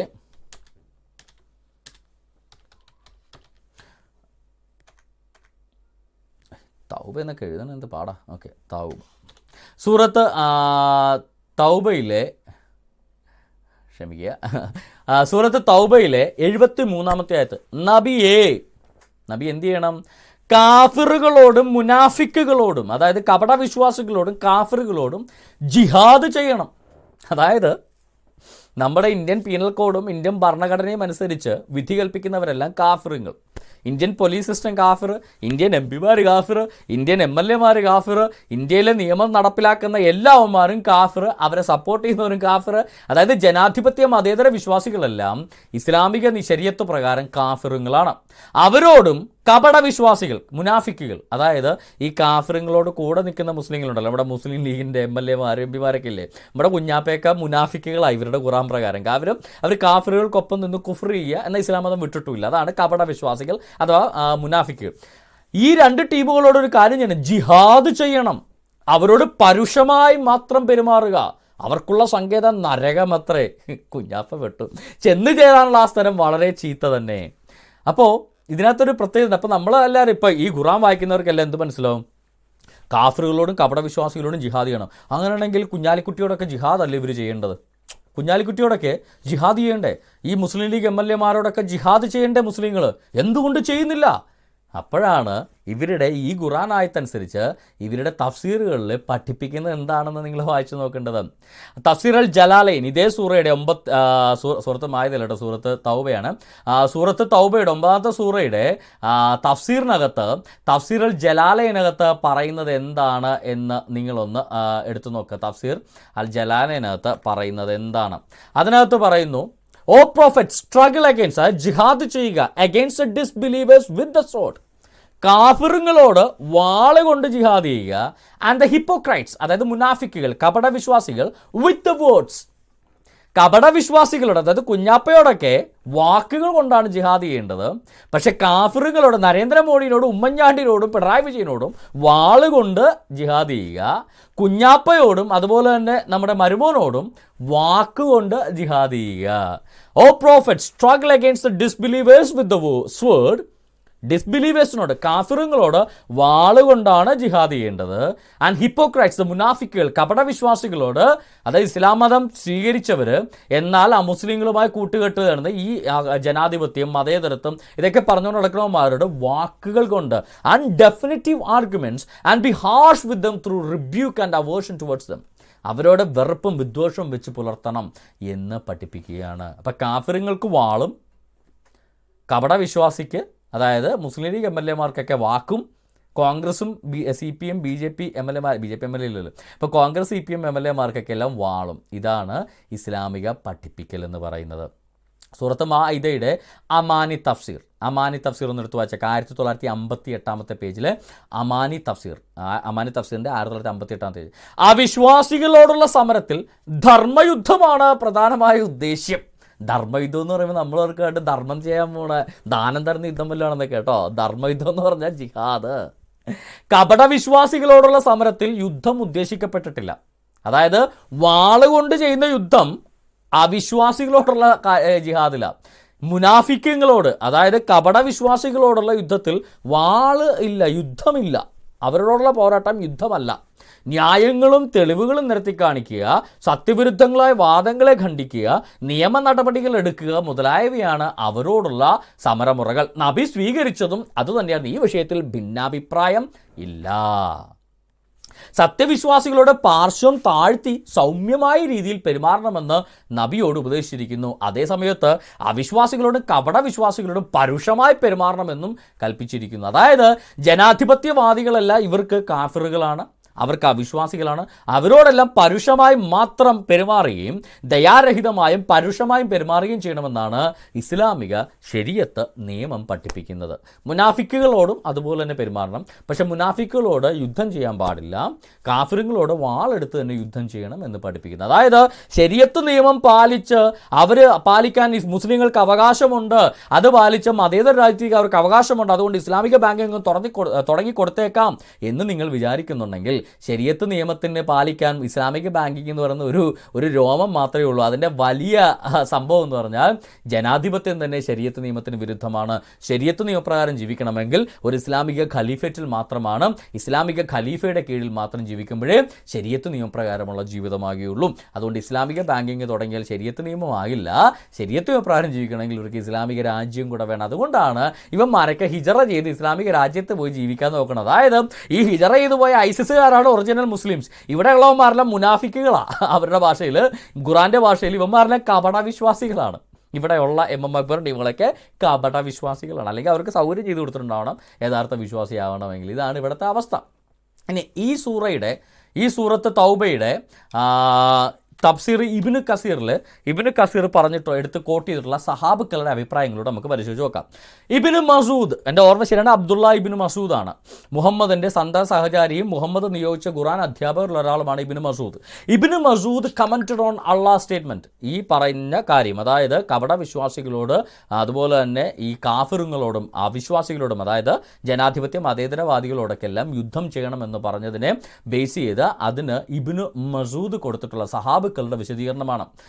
Ibnu Masood commented on Allah statement strive hard against the disbelievers, കാഫിർ ആൻഡ് ദ ഹിപ്പോക്രറ്റ്സ് എന്ന് പറഞ്ഞ ആ ആശയങ്ങളോട് ഇദ്ദേഹം പറഞ്ഞിട്ടുള്ള, ഇബ്നു മസൂദ് പറഞ്ഞിട്ടുള്ള കാര്യം, with the hand or at least have a stern face with them, അവരോട് കരങ്ങൾ കൊണ്ട് തന്നെ നിങ്ങൾ ജിഹാദ് ചെയ്യണം. ഇബ്നു മസൂദ് വിശദീകരിക്കുകയാണ്, ഈ കാഫിറുകളോട് നിങ്ങൾ ജിഹാദ് ചെയ്യുമ്പോൾ കരങ്ങൾ കൊണ്ട് തന്നെ ചെയ്യണം. അതിന് കഴിവില്ലെങ്കിൽ അറ്റ്ലീസ്റ്റ് മോന്തെങ്കിലും കുറപ്പിച്ചിങ്ങനെ കാണിക്കണമെന്ന്. മനസ്സിലായോ? കരങ്ങൾ കൊണ്ട് അവനായിട്ട് അടർന്ന് കൊടുക്കാൻ പറ്റില്ലെങ്കിൽ മോന്ത കൊണ്ടെങ്കിലും ഒന്ന് കാണിക്കണം എന്നാണ് ഇബ്നു മസൂദ് അതിനെക്കുറിച്ച് പറഞ്ഞത് എന്ന് തഫ്സീർ ഇബ്നു കസീറിനകത്ത് രേഖപ്പെടുത്തിയിരിക്കുന്ന ലിങ്ക് ഞാൻ താഴെ കൊടുത്തിട്ടുണ്ട്, വായിച്ചു നോക്കാം. ഇനി അതേപോലെ തന്നെ ഇബ്നു കസീറിനകത്ത് ഇബ്നു അബ്ബാസ് എന്ന സഹാബി എന്താണ് അതിനെക്കുറിച്ച് പറഞ്ഞിട്ടുള്ളതെന്ന് ഇബ്നു അബ്ബാസിൻ്റെ അഭിപ്രായം തഫ്സീർ ഇബ്നു കസീറിനകത്ത് രേഖപ്പെടുത്തിയിരിക്കുന്നത്, ibn Abbas said, Allah commanded the prophet to fight the disbelievers with the sword. Ibn Abbas പറഞ്ഞിരിക്കുന്നു, അള്ളാഹു മുഹമ്മദിനോട് കൽപ്പിച്ചു കാഫിറുകളോട് വാൾ വെച്ച് യുദ്ധം ചെയ്യുക. To strive against the hypocrites, മുനാഫിക്കുകൾ കപടവിശ്വാസികളോട് നാക്കുകൊണ്ടും യുദ്ധം ചെയ്യുക. അതോടൊപ്പം അവരോട് ഏറ്റവും ഹാർഷായിട്ട് പെരുമാറുക, രണ്ടു കൂട്ടരോടും ഹാർഷായിട്ട് പെരുമാറുക. അതായത് ഇസ്ലാമിക വിശ്വാസം ശരീഅത്ത് നിയമം അനുസരിച്ച് ഇസ്ലാമിക മത നിയമം അനുസരിച്ച് ജീവിക്കാത്ത എല്ലാ ആളുകളെയും അവർ കാഫിറുകളെന്ന് കാണുന്നു. ജനാധിപത്യ വിശ്വാസികളെ ഇസ്ലാമിക ശരീഅത്ത് പ്രകാരം കാഫിറുകളാണ്. അതേ ഇസ്ലാമിക മത നിയമം അനുസരിച്ച് കാഫിറുകളോട് നിങ്ങൾ വാളുകൊണ്ട് പോരാടണം എന്നാണ് പ്രഖ്യാപിക്കുന്നത്. ഇത് ഇബ്നു അബ്ബാസ് എന്ന സഹാബിയുടെ ഇതിനെക്കുറിച്ചുള്ള വിശദീകരണം. ഇനി അതേ തഫ്സീർ ഇബ്നു കസീറിനകത്ത് മറ്റ് 3 ആളുകളുടെ വിശദീകരണം കൂടെ അദ്ദേഹം കൊടുത്തിട്ടുണ്ട്. ഇബ്നു ദഹാഖ്, അതുപോലെ തന്നെ മുഖാത്തിൽ, അതുപോലെ തന്നെ അർ-റബി. ഈ 3 ഇസ്ലാമിക പണ്ഡിതന്മാരുടെ ഈ ആയത്തിനെ കുറിച്ചുള്ള വിശദീകരണം ഒരേ കാര്യം തന്നെയാണ്. അതും ഇബ്നു കസീർ റിപ്പോർട്ട് ചെയ്തിട്ടുണ്ട്. Abdah commented, perform jihad against disbelievers with the sword. വാള് വെച്ച് വേണം കാഫിറുകളോട്, അവിശ്വാസികളോട്, കാഫിറുകളോട്, അതായത് ജനാധിപത്യം മതേതര വിശ്വാസികളോട് നിങ്ങൾ എന്ത് ചെയ്യണം? വാള് വെച്ച് വേണം ജിഹാദ് ചെയ്യാൻ. And be harsh with the hypocrites with the word. പക്ഷേ ഈ ഇസ്ലാം മതത്തിൽ തന്നെ നിൽക്കുന്ന എന്നാൽ ജനാധിപത്യ ബോധമൊക്കെ പുലർത്തുന്ന ആളുകളായ കപട വിശ്വാസികളോട് നിങ്ങൾ വളരെ ഹാർഷായ വാക്കുകൾ ഉപയോഗിച്ച് വേണം യുദ്ധം ചെയ്യാൻ. അതായത് തമ്മിൽ അടിക്കരുത്, നിങ്ങൾ പോയി അവന്മാരെ അടിക്കുക. അതായത് സാധാരണ ജനാധിപത്യ മതേതര വിശ്വാസികളെ നിങ്ങൾ വാളുകൊണ്ട് കൊന്നെടുക്കുക എന്നാണ് ആ ആയത്തിൻ്റെ അർത്ഥമെന്ന് സഹാബാക്കൾ പറഞ്ഞ. ഇപ്പം മൊത്തം ഇബ്നു മസൂദ് പറഞ്ഞത് തഫ്സീർ ഇബ്നു കസീറിൽ നിന്ന് ഞാൻ എടുത്തു. Ibn Masood, ibn Abbas, Ad Dahhak, Muqatil, ar Rabi. Similar was said by Muqatil and ar Rabi എന്ന് തഫ്സീർ ഇബ്നു കസീർ രേഖപ്പെടുത്തിയിരിക്കുന്നു. ഇപ്പം നിങ്ങൾക്ക് മനസ്സിലായോ ലോകമെമ്പാടും ഇസ്ലാമിക ഭീകരാക്രമണങ്ങൾ നടക്കുന്നതിൻ്റെ കാരണം? വെറുതെ വഴി കൂടെ പോണ ആളുകളെ വെറുതെ ഒരു കത്തി എടുത്തിട്ട് ചുമ്മാ രസത്തിന് കഴുത്ത് കണ്ടിച്ചും അല്ലാഹു അക്ബർ എന്ന് വിളിച്ചു പറഞ്ഞിട്ട് ഓടിപ്പോകുന്നതിൻ്റെ കാരണം നിങ്ങൾക്ക് മനസ്സിലായോ? നെഞ്ചത്ത് ബോംബ് കെട്ടിവെച്ച് തൻ്റെ നെഞ്ചും കൂടി പൊട്ടിച്ചെതറാൻ പോവുകയാണെന്ന് മനസ്സിലാക്കിയിട്ടും ഒരു പരിചയവുമില്ലാത്ത, ജീവിതത്തിൽ അന്നേ വരെ കണ്ടിട്ടില്ലാത്ത ഒരു കൂട്ടം നിരപരാധിയായ കുഞ്ഞുങ്ങളും കുട്ടികളും സ്ത്രീകളും പുരുഷന്മാരും അടങ്ങുന്ന സമൂഹത്തിന് നടുക്കുന്നുണ്ട്. പൊട്ടിച്ചെതറി അവരെല്ലാം കൊന്നിട്ട് അല്ലാഹു അക്ബർ എന്ന് വിളിച്ചു പറഞ്ഞുകൊണ്ട് കൊല്ലുന്നവരുടെ ആശയം എവിടെ നിന്നാണ് അവരെടുക്കുന്നതെന്ന് മനസ്സിലായോ? കാര്യം അവരെ പഠിപ്പിച്ചു വിടുന്ന അവരുടെ മതഗ്രന്ഥം പഠിപ്പിക്കുന്നത് കാഫിറുകളെയെല്ലാം വാളുകൊണ്ട് യുദ്ധം ചെയ്യണം, ആയുധമെടുത്താണ് കാഫിറുകളോട് യുദ്ധം ചെയ്യേണ്ടത്. വാക്കുകൾ കൊണ്ടുള്ള ജിഹാദൊക്കെ മുനാഫിക്കുകൾ, അതായത് ഇസ്ലാം മതത്തിൽ തന്നെയുള്ള ആളുകളോട് മാത്രമേ, ഇസ്ലാം മതത്തിൽ തന്നെയുള്ള കുറച്ച് കപട വിശ്വാസികളോടാണ് വാക്കുകൾ കൊണ്ടുള്ള പോരാട്ടമുള്ളത്. എന്നാൽ കാഫിറുകളോട് ആയുധം കൊണ്ടാണ് പോരാടേണ്ടതെന്ന് ഖുർആനകത്ത് എഴുതി വച്ചിരിക്കുന്നു. അതവർ ശരീഅത്ത് നിയമമായിട്ട് പഠിപ്പിക്കുന്നു. അങ്ങനെ പഠിപ്പിക്കുന്നതുകൊണ്ടാണ് ഈ മുസ്ലിങ്ങൾ ഈ പറഞ്ഞ അല്ലാഹു അക്ബറും വിളിച്ച നാട്ടുകാരെ മുഴുവൻ കൊന്നുമുട്ടിക്കുന്നതിനുള്ള കാരണം. അപ്പോൾ ചോദിക്കും, കേരളത്തിലെ മുസ്ലിങ്ങളൊക്കെ എന്തുകൊണ്ടാണ് ഈ ജനാധിപത്യത്തിൽ ഇങ്ങനെ നൈസായിട്ട് അങ്ങ് നിൽക്കുന്നതെന്ന്. നേർബദം അഥവാ നേരിൻ്റെ വാമൊഴി എന്ന് പറയുന്ന ഇസ്ലാമിക വാരികയിൽ വന്നിട്ടുള്ള ഒരു ആർട്ടിക്കിളാണ്. നിങ്ങൾക്ക് അതിൻ്റെ ലിങ്ക് ഞാൻ കൊടുത്തിട്ട് പോയി വായിച്ചു വെക്കാം. ജനാധിപത്യത്തിൻ്റെ നന്മകളെക്കുറിച്ച് പറയാം. ഇനി മുസ്ലിങ്ങൾ ഭൂരിപക്ഷമുള്ള നാട്ടിൽ, അതായത് ഇപ്പം ഇന്ത്യയിൽ മുസ്ലിങ്ങൾ ഭൂരിപക്ഷമായാൽ ഇസ്ലാമിക ഭരണമില്ല എന്ന് കരുതുക. അതായത് ഇന്ത്യയിൽ മുസ്ലിങ്ങൾ ഭൂരിപക്ഷമായാലും നമ്മുടെ ജനാധിപത്യ ഭരണമല്ലോ ഉണ്ടാകും, ഇസ്ലാമിക ഭരണമല്ലല്ലോ. എന്നാൽ വോട്ടിങ്ങിലൂടെ ഭൂരിപക്ഷത്തിന് വിജയം ലഭിച്ചാൽ, അതായത് മുസ്ലിങ്ങൾ ഭൂരിപക്ഷമാകുകയും വോട്ടിങ്ങിലൂടെ ജനാധിപത്യ പ്രക്രിയയിലൂടെ ഭൂരിപക്ഷമായ മുസ്ലിങ്ങൾക്ക് വിജയം ലഭിച്ചാൽ ഇസ്ലാമിനനുസരിച്ച് വിധി നടത്താനുള്ള സാധ്യതയുള്ള ഒരു സന്ദർഭത്തിലും ജനാധിപത്യം ഉപകാരപ്രദമായി തീരും. ജനാധിപത്യത്തിന് മുസ്ലിങ്ങളുടെ ഇടയിലുള്ള ഉപകാരങ്ങൾ എന്തൊക്കെയാണ് എന്നുള്ളതിനകത്ത് ഭാവിയിൽ പെറ്റുപെരുകയും കൊന്നൊടുക്കുകയും മുസ്ലിങ്ങൾ ഭൂരിപക്ഷമാകുമ്പോൾ എന്തു പറ്റും? ജനാധിപത്യ പ്രക്രിയ പ്രകാരമുള്ള വോട്ടിംഗ് വഴി തിരഞ്ഞെടുക്കുമ്പോൾ മുസ്ലിങ്ങളുടെ ഗവൺമെൻറ് ആയിരിക്കും വരിക. അപ്പോൾ ഇസ്ലാം അനുസരിച്ച് വിധി നടത്താൻ സാധ്യതയുണ്ടാകും, ഒരു അവസരം ഒരുങ്ങി വരും. എന്നതും വാസ്തവമല്ലേ? അങ്ങനെ ജനാധിപത്യത്തിലൂടെ ഇസ്ലാമിക ഭരണം സ്ഥാപിച്ച ചില രാഷ്ട്രങ്ങൾ ആഫ്രിക്കയിൽ ഉള്ളതായി നമുക്കറിയാം. അതങ്ങനെ ഇതിങ്ങനെ ഒരു പദ്ധതി മാത്രമല്ല, ഇൻ്റർനാഷണലി തന്നെ നടപ്പിലാക്കിക്കൊണ്ടിരിക്കുന്ന ഒരു പദ്ധതിയാണ്. ഇൻ്റർനാഷണലി തന്നെ അവർ നടപ്പിലാക്കിക്കൊണ്ടിരിക്കണം. ആഫ്രിക്കയിലൊക്കെ അങ്ങനെ നടപ്പിലാക്കി കഴിഞ്ഞു. അതായത് പതുക്കെ ആളുകളെ, അതാണ് ഈ നൈജീരിയയിലും അവിടെ ഇടയ്ക്ക് ക്രിസ്ത്യാനികളെ കൂട്ടക്കുരുതി നടത്തുന്നത്. അപ്പോൾ ക്രിസ്ത്യാനികളെല്ലാം കൊന്നൊടുക്കുകയോ അവർ കൂട്ടക്കുരുതി പേടിച്ച് നാട് വിടുകയോ ചെയ്യുമ്പോൾ അവിടെ ഇലക്ഷൻ നടക്കുമ്പോൾ മുസ്ലിങ്ങൾ മാത്രം ഭൂരിപക്ഷവും. അതോടുകൂടെ ജനാധിപത്യം കഴിഞ്ഞു, പിന്നെ ഇസ്ലാം മത ഭരണമാണ് നടക്കുക. ഇപ്പോൾ ഇറാൻ ജനാധിപത്യ ഇലക്ഷനൊക്കെ നടക്കും, പക്ഷേ നിയമം പാസ്സാക്കുന്ന ആരാ? അവരുടെ മത കമ്മിറ്റി പറഞ്ഞാണ് നിയമം, അല്ലാതെ പാർലമെൻറ്റൊക്കെ അവിടെ നിന്ന് പാസ്സാക്കിയാൽ മതി. മത കമ്മിറ്റി തീരുമാനിച്ചാലേ നിയമമാകത്തുള്ളൂ. അതാണ് അവസ്ഥ. അതായത് ജനാധിപത്യത്തിലൂടെ ഇസ്ലാമിക മതരാഷ്ട്രം സ്ഥാപിച്ച് ജനാധിപത്യത്തെ കശാപ്പ് ചെയ്യാനാണ് മുസ്ലിങ്ങൾ ജനാധിപത്യത്തിൽ പങ്കെടുക്കുന്നത് എന്ന് ഞാൻ പറഞ്ഞതല്ല കേട്ടോ. അവരുടെ വാരികയിൽ അവരെഴുതി വെച്ച ആർട്ടിക്കിളാണ്, അല്ലാതെ സെബാസ്റ്റ്യൻ മുന്നക്കൽ പറഞ്ഞതല്ല. അപ്പോൾ ചോദിക്കും കേരളത്തിൽ ഈ ശരിയത്തൊക്കെ നടപ്പാക്കുന്ന എല്ലാം മുസ്ലിങ്ങളായിരിക്കും എന്നല്ലേ? അല്ല. നിങ്ങൾ കണ്ടോ, പിണറായി വിജയൻ, സഖാവ് പിണറായി വിജയൻ വൈരുദ്ധ്യാത്മിക ഭൗതികവാദത്തിൻ്റെ മാനവികതയുടെ കേരളത്തിലെ മൊത്തക്കച്ചവടക്കാരായിരുന്ന ഒരു കാലത്തായിരുന്നു, മൊത്തക്കച്ചവടക്കാർ തന്നെയായിരുന്നു ആക്കൾ, ഒന്നും പറയാനില്ല അതിനകത്ത്. എന്നാൽ അങ്ങനെയായിരുന്ന ആളുകൾ ഇന്ന് ചെയ്യുന്നത് കേരളത്തിലെ ആദ്യ പലിശരഹിത ബാങ്കിങ് സംവിധാനമായി ഹലാൽ ഫായിദ പ്രവർത്തനം തുടങ്ങി. പക്ഷേ ഒരു കാര്യം, നമ്മൾ കുറ്റം പറയുമ്പോഴും ഉള്ള നല്ല കാര്യം കൂടെ പറയണമല്ലോ. ആ പ്രസംഗത്തിനകത്ത് തന്നെ പിണറായി വിജയൻ വളരെ കൃത്യമായിട്ടൊരു കാര്യം പറഞ്ഞു. ഇത് ഇന്ത്യൻ നിയമപ്രകാരം നടപ്പിലാകാൻ സാധ്യതയില്ല, അതുകൊണ്ട് നിയമലംഘനങ്ങളൊന്നും ഇല്ലാത്ത വിധത്തിൽ നടത്താൻ പറ്റുമെങ്കിൽ മാത്രം ഇത് തുടർന്ന് കൊണ്ടുപോവുക എന്ന് പിണറായി വിജയൻ ആ പ്രസംഗത്തിനകത്ത് എടുത്ത് പറഞ്ഞിട്ടുണ്ട് കേട്ടോ. അതും കൂടെ നമ്മൾ പറയുമ്പോൾ എല്ലാം പറയണമല്ലോ. അപ്പോൾ കേരളത്തിലെ ആദ്യ പലിശരഹിത ബാങ്കിങ് സംവിധാനമായി ഹലാൽ ഫായിദ പ്രവർത്തനം തുടങ്ങി. പലിശരഹിത ബാങ്കിങ് എന്ന് പറയുമ്പോൾ നമ്മളൊക്കെ എല്ലാം നാട്ടുകാരെ പറ്റിക്കുന്ന ഇടപാടാണെന്ന് ഇപ്പോൾ മനസ്സിലായല്ലോ. പലിശയുണ്ട്, പേര് മാത്രം പലിശയില്ല, അതാണ് പലിശരഹിത ബാങ്കിങ്. ഓക്കെ, ഇനി അതിനെക്കുറിച്ച് വന്ന മറ്റൊരു വാർത്ത മെയ് 26, 2017 മാതൃഭൂമി വാർത്തയാണ്. CPM പിന്തുണയോടെ കണ്ണൂരിൽ സഹകരണ ഇസ്ലാമിക് ബാങ്ക്. ആ ഇസ്ലാമിക് ബാങ്കിൻ്റെ ഉദ്ഘാടനമാണ് നമ്മളിവിടെ കണ്ടത്. ഡിസംബർ 25, 2017. ആദ്യം വന്ന വാർത്ത മെയ് 26, 2017 CPM പിന്തുണയോടെയാണ് കണ്ണൂരിൽ സഹകരണ ഇസ്ലാമിക് ബാങ്ക് എന്ന് വരാൻ പോകുന്നതെന്ന് മെയ് 26, 2017 റിപ്പോർട്ട് ചെയ്തിട്ട് അതിൻ്റെ ഉദ്ഘാടനം 6-7 മാസം കഴിഞ്ഞപ്പോൾ ഡിസംബർ 25 ക്രിസ്മസ് ദിവസം 2017 കേരളത്തിൽ ആദ്യത്തെ പലിശരഹിത ബാങ്ക് എന്ന് പറഞ്ഞ് പിണറായി വിജയൻ അതിനെ ഉദ്ഘാടനം ചെയ്തു. ശരിക്കും പിണറായി വിജയനൊക്കെ ചെയ്യുന്നത് എന്താണെന്നറിയോ? സ്വന്തം കുഴിയാണ് തോണ്ടുന്നത്. അതായത് ജനാധിപത്യത്തിലൂടെ അധികാരത്തിൽ വന്ന ലോകത്തിലെ ആദ്യത്തെ കമ്മ്യൂണിസ്റ്റ് വ്യവസ്ഥിതിയാണ് കേരളത്തിലെ കമ്മ്യൂണിസ്റ്റ് പാർട്ടി എന്ന് പറയുന്നത്. അതായത് ഒരു ജനാധിപത്യ തെരഞ്ഞെടുപ്പ് പ്രക്രിയയിലൂടെ, അതായത് ലോകത്തിലെ ഒരു റിമാർക്കബിൾ ഇവൻ്റാണ് കേരളത്തിലെ EMS നമ്പൂതിരിപ്പാടിൻ്റെ ഭരണം എന്ന് പറയുന്നത്. ജനാധിപത്യ പ്രക്രിയയിലൂടെ വന്ന ലോകത്തിലെ ആദ്യത്തെ കമ്മ്യൂണിസ്റ്റ് ഗവൺമെൻറ്. ആ കമ്മ്യൂണിസ്റ്റ് ഗവൺമെൻറ്റിൻ്റെ ഇന്നത്തെ അമരക്കാരനാണ് ഇസ്ലാമിക ശരീഅത്ത് നിയമപ്രകാരമുള്ള ഒരു ബാങ്ക് വേണമെന്ന് പറഞ്ഞുകൊണ്ട് ആ ബാങ്ക് സ്ഥാപിക്കുന്നത്. സ്വന്തം കുഴിയാണ് തോണ്ടുന്നത്. അതിനപ്പുറം അതിനകത്തൊന്നും പറയാനില്ല. കാര്യം ഇസ്ലാമിക ശരീഅത്ത് നിയമപ്രകാരം ബാങ്ക് മാത്രമല്ല, ജനാധിപത്യം പോലും ഹറാമ. പലിശ മാത്രമല്ല, ജനാധിപത്യം അവർക്ക് ഹറാമ.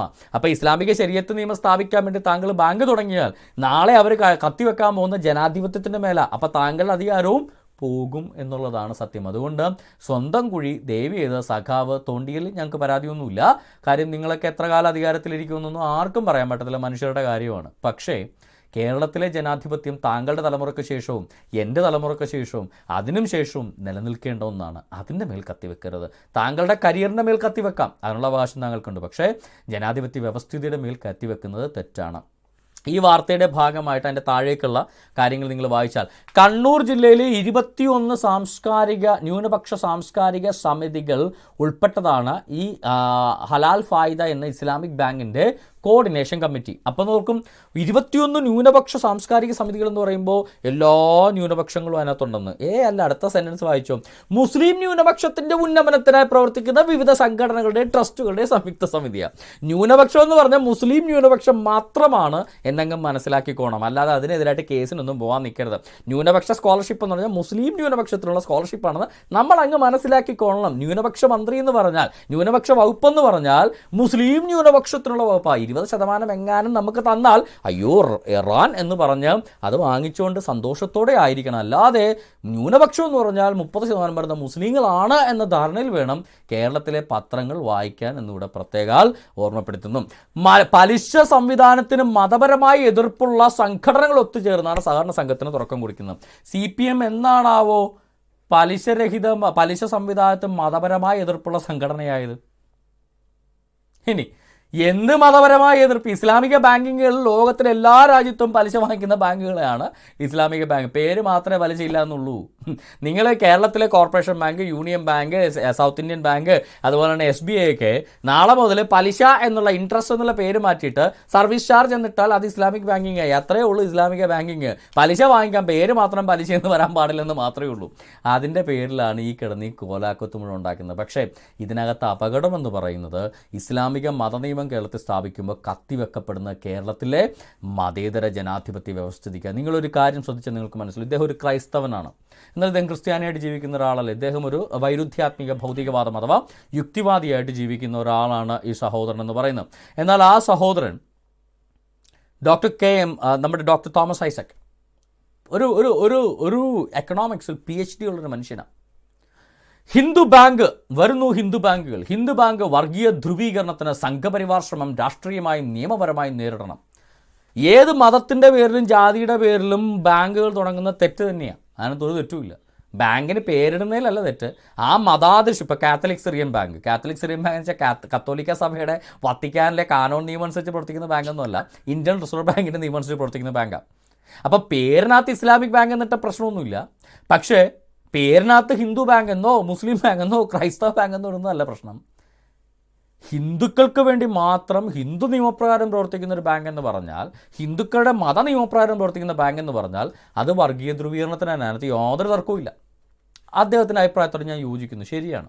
എന്നാൽ തോമസ് ഐസക്കിൻ്റെ ഇരട്ടത്താപ്പ് മനസ്സിലാകണമെങ്കിൽ 2016 ഓഗസ്റ്റ് 20, 5 വർഷം മുന്നേ ഓഗസ്റ്റ് 20-ന് 2016 ഓഗസ്റ്റ് 20-ന് കോഴിക്കോട് വെച്ച് അദ്ദേഹം നടത്തിയ പ്രസംഗം ദ ഹിന്ദു റിപ്പോർട്ട് ചെയ്തിട്ടുള്ള ഞാൻ വായിക്കാം.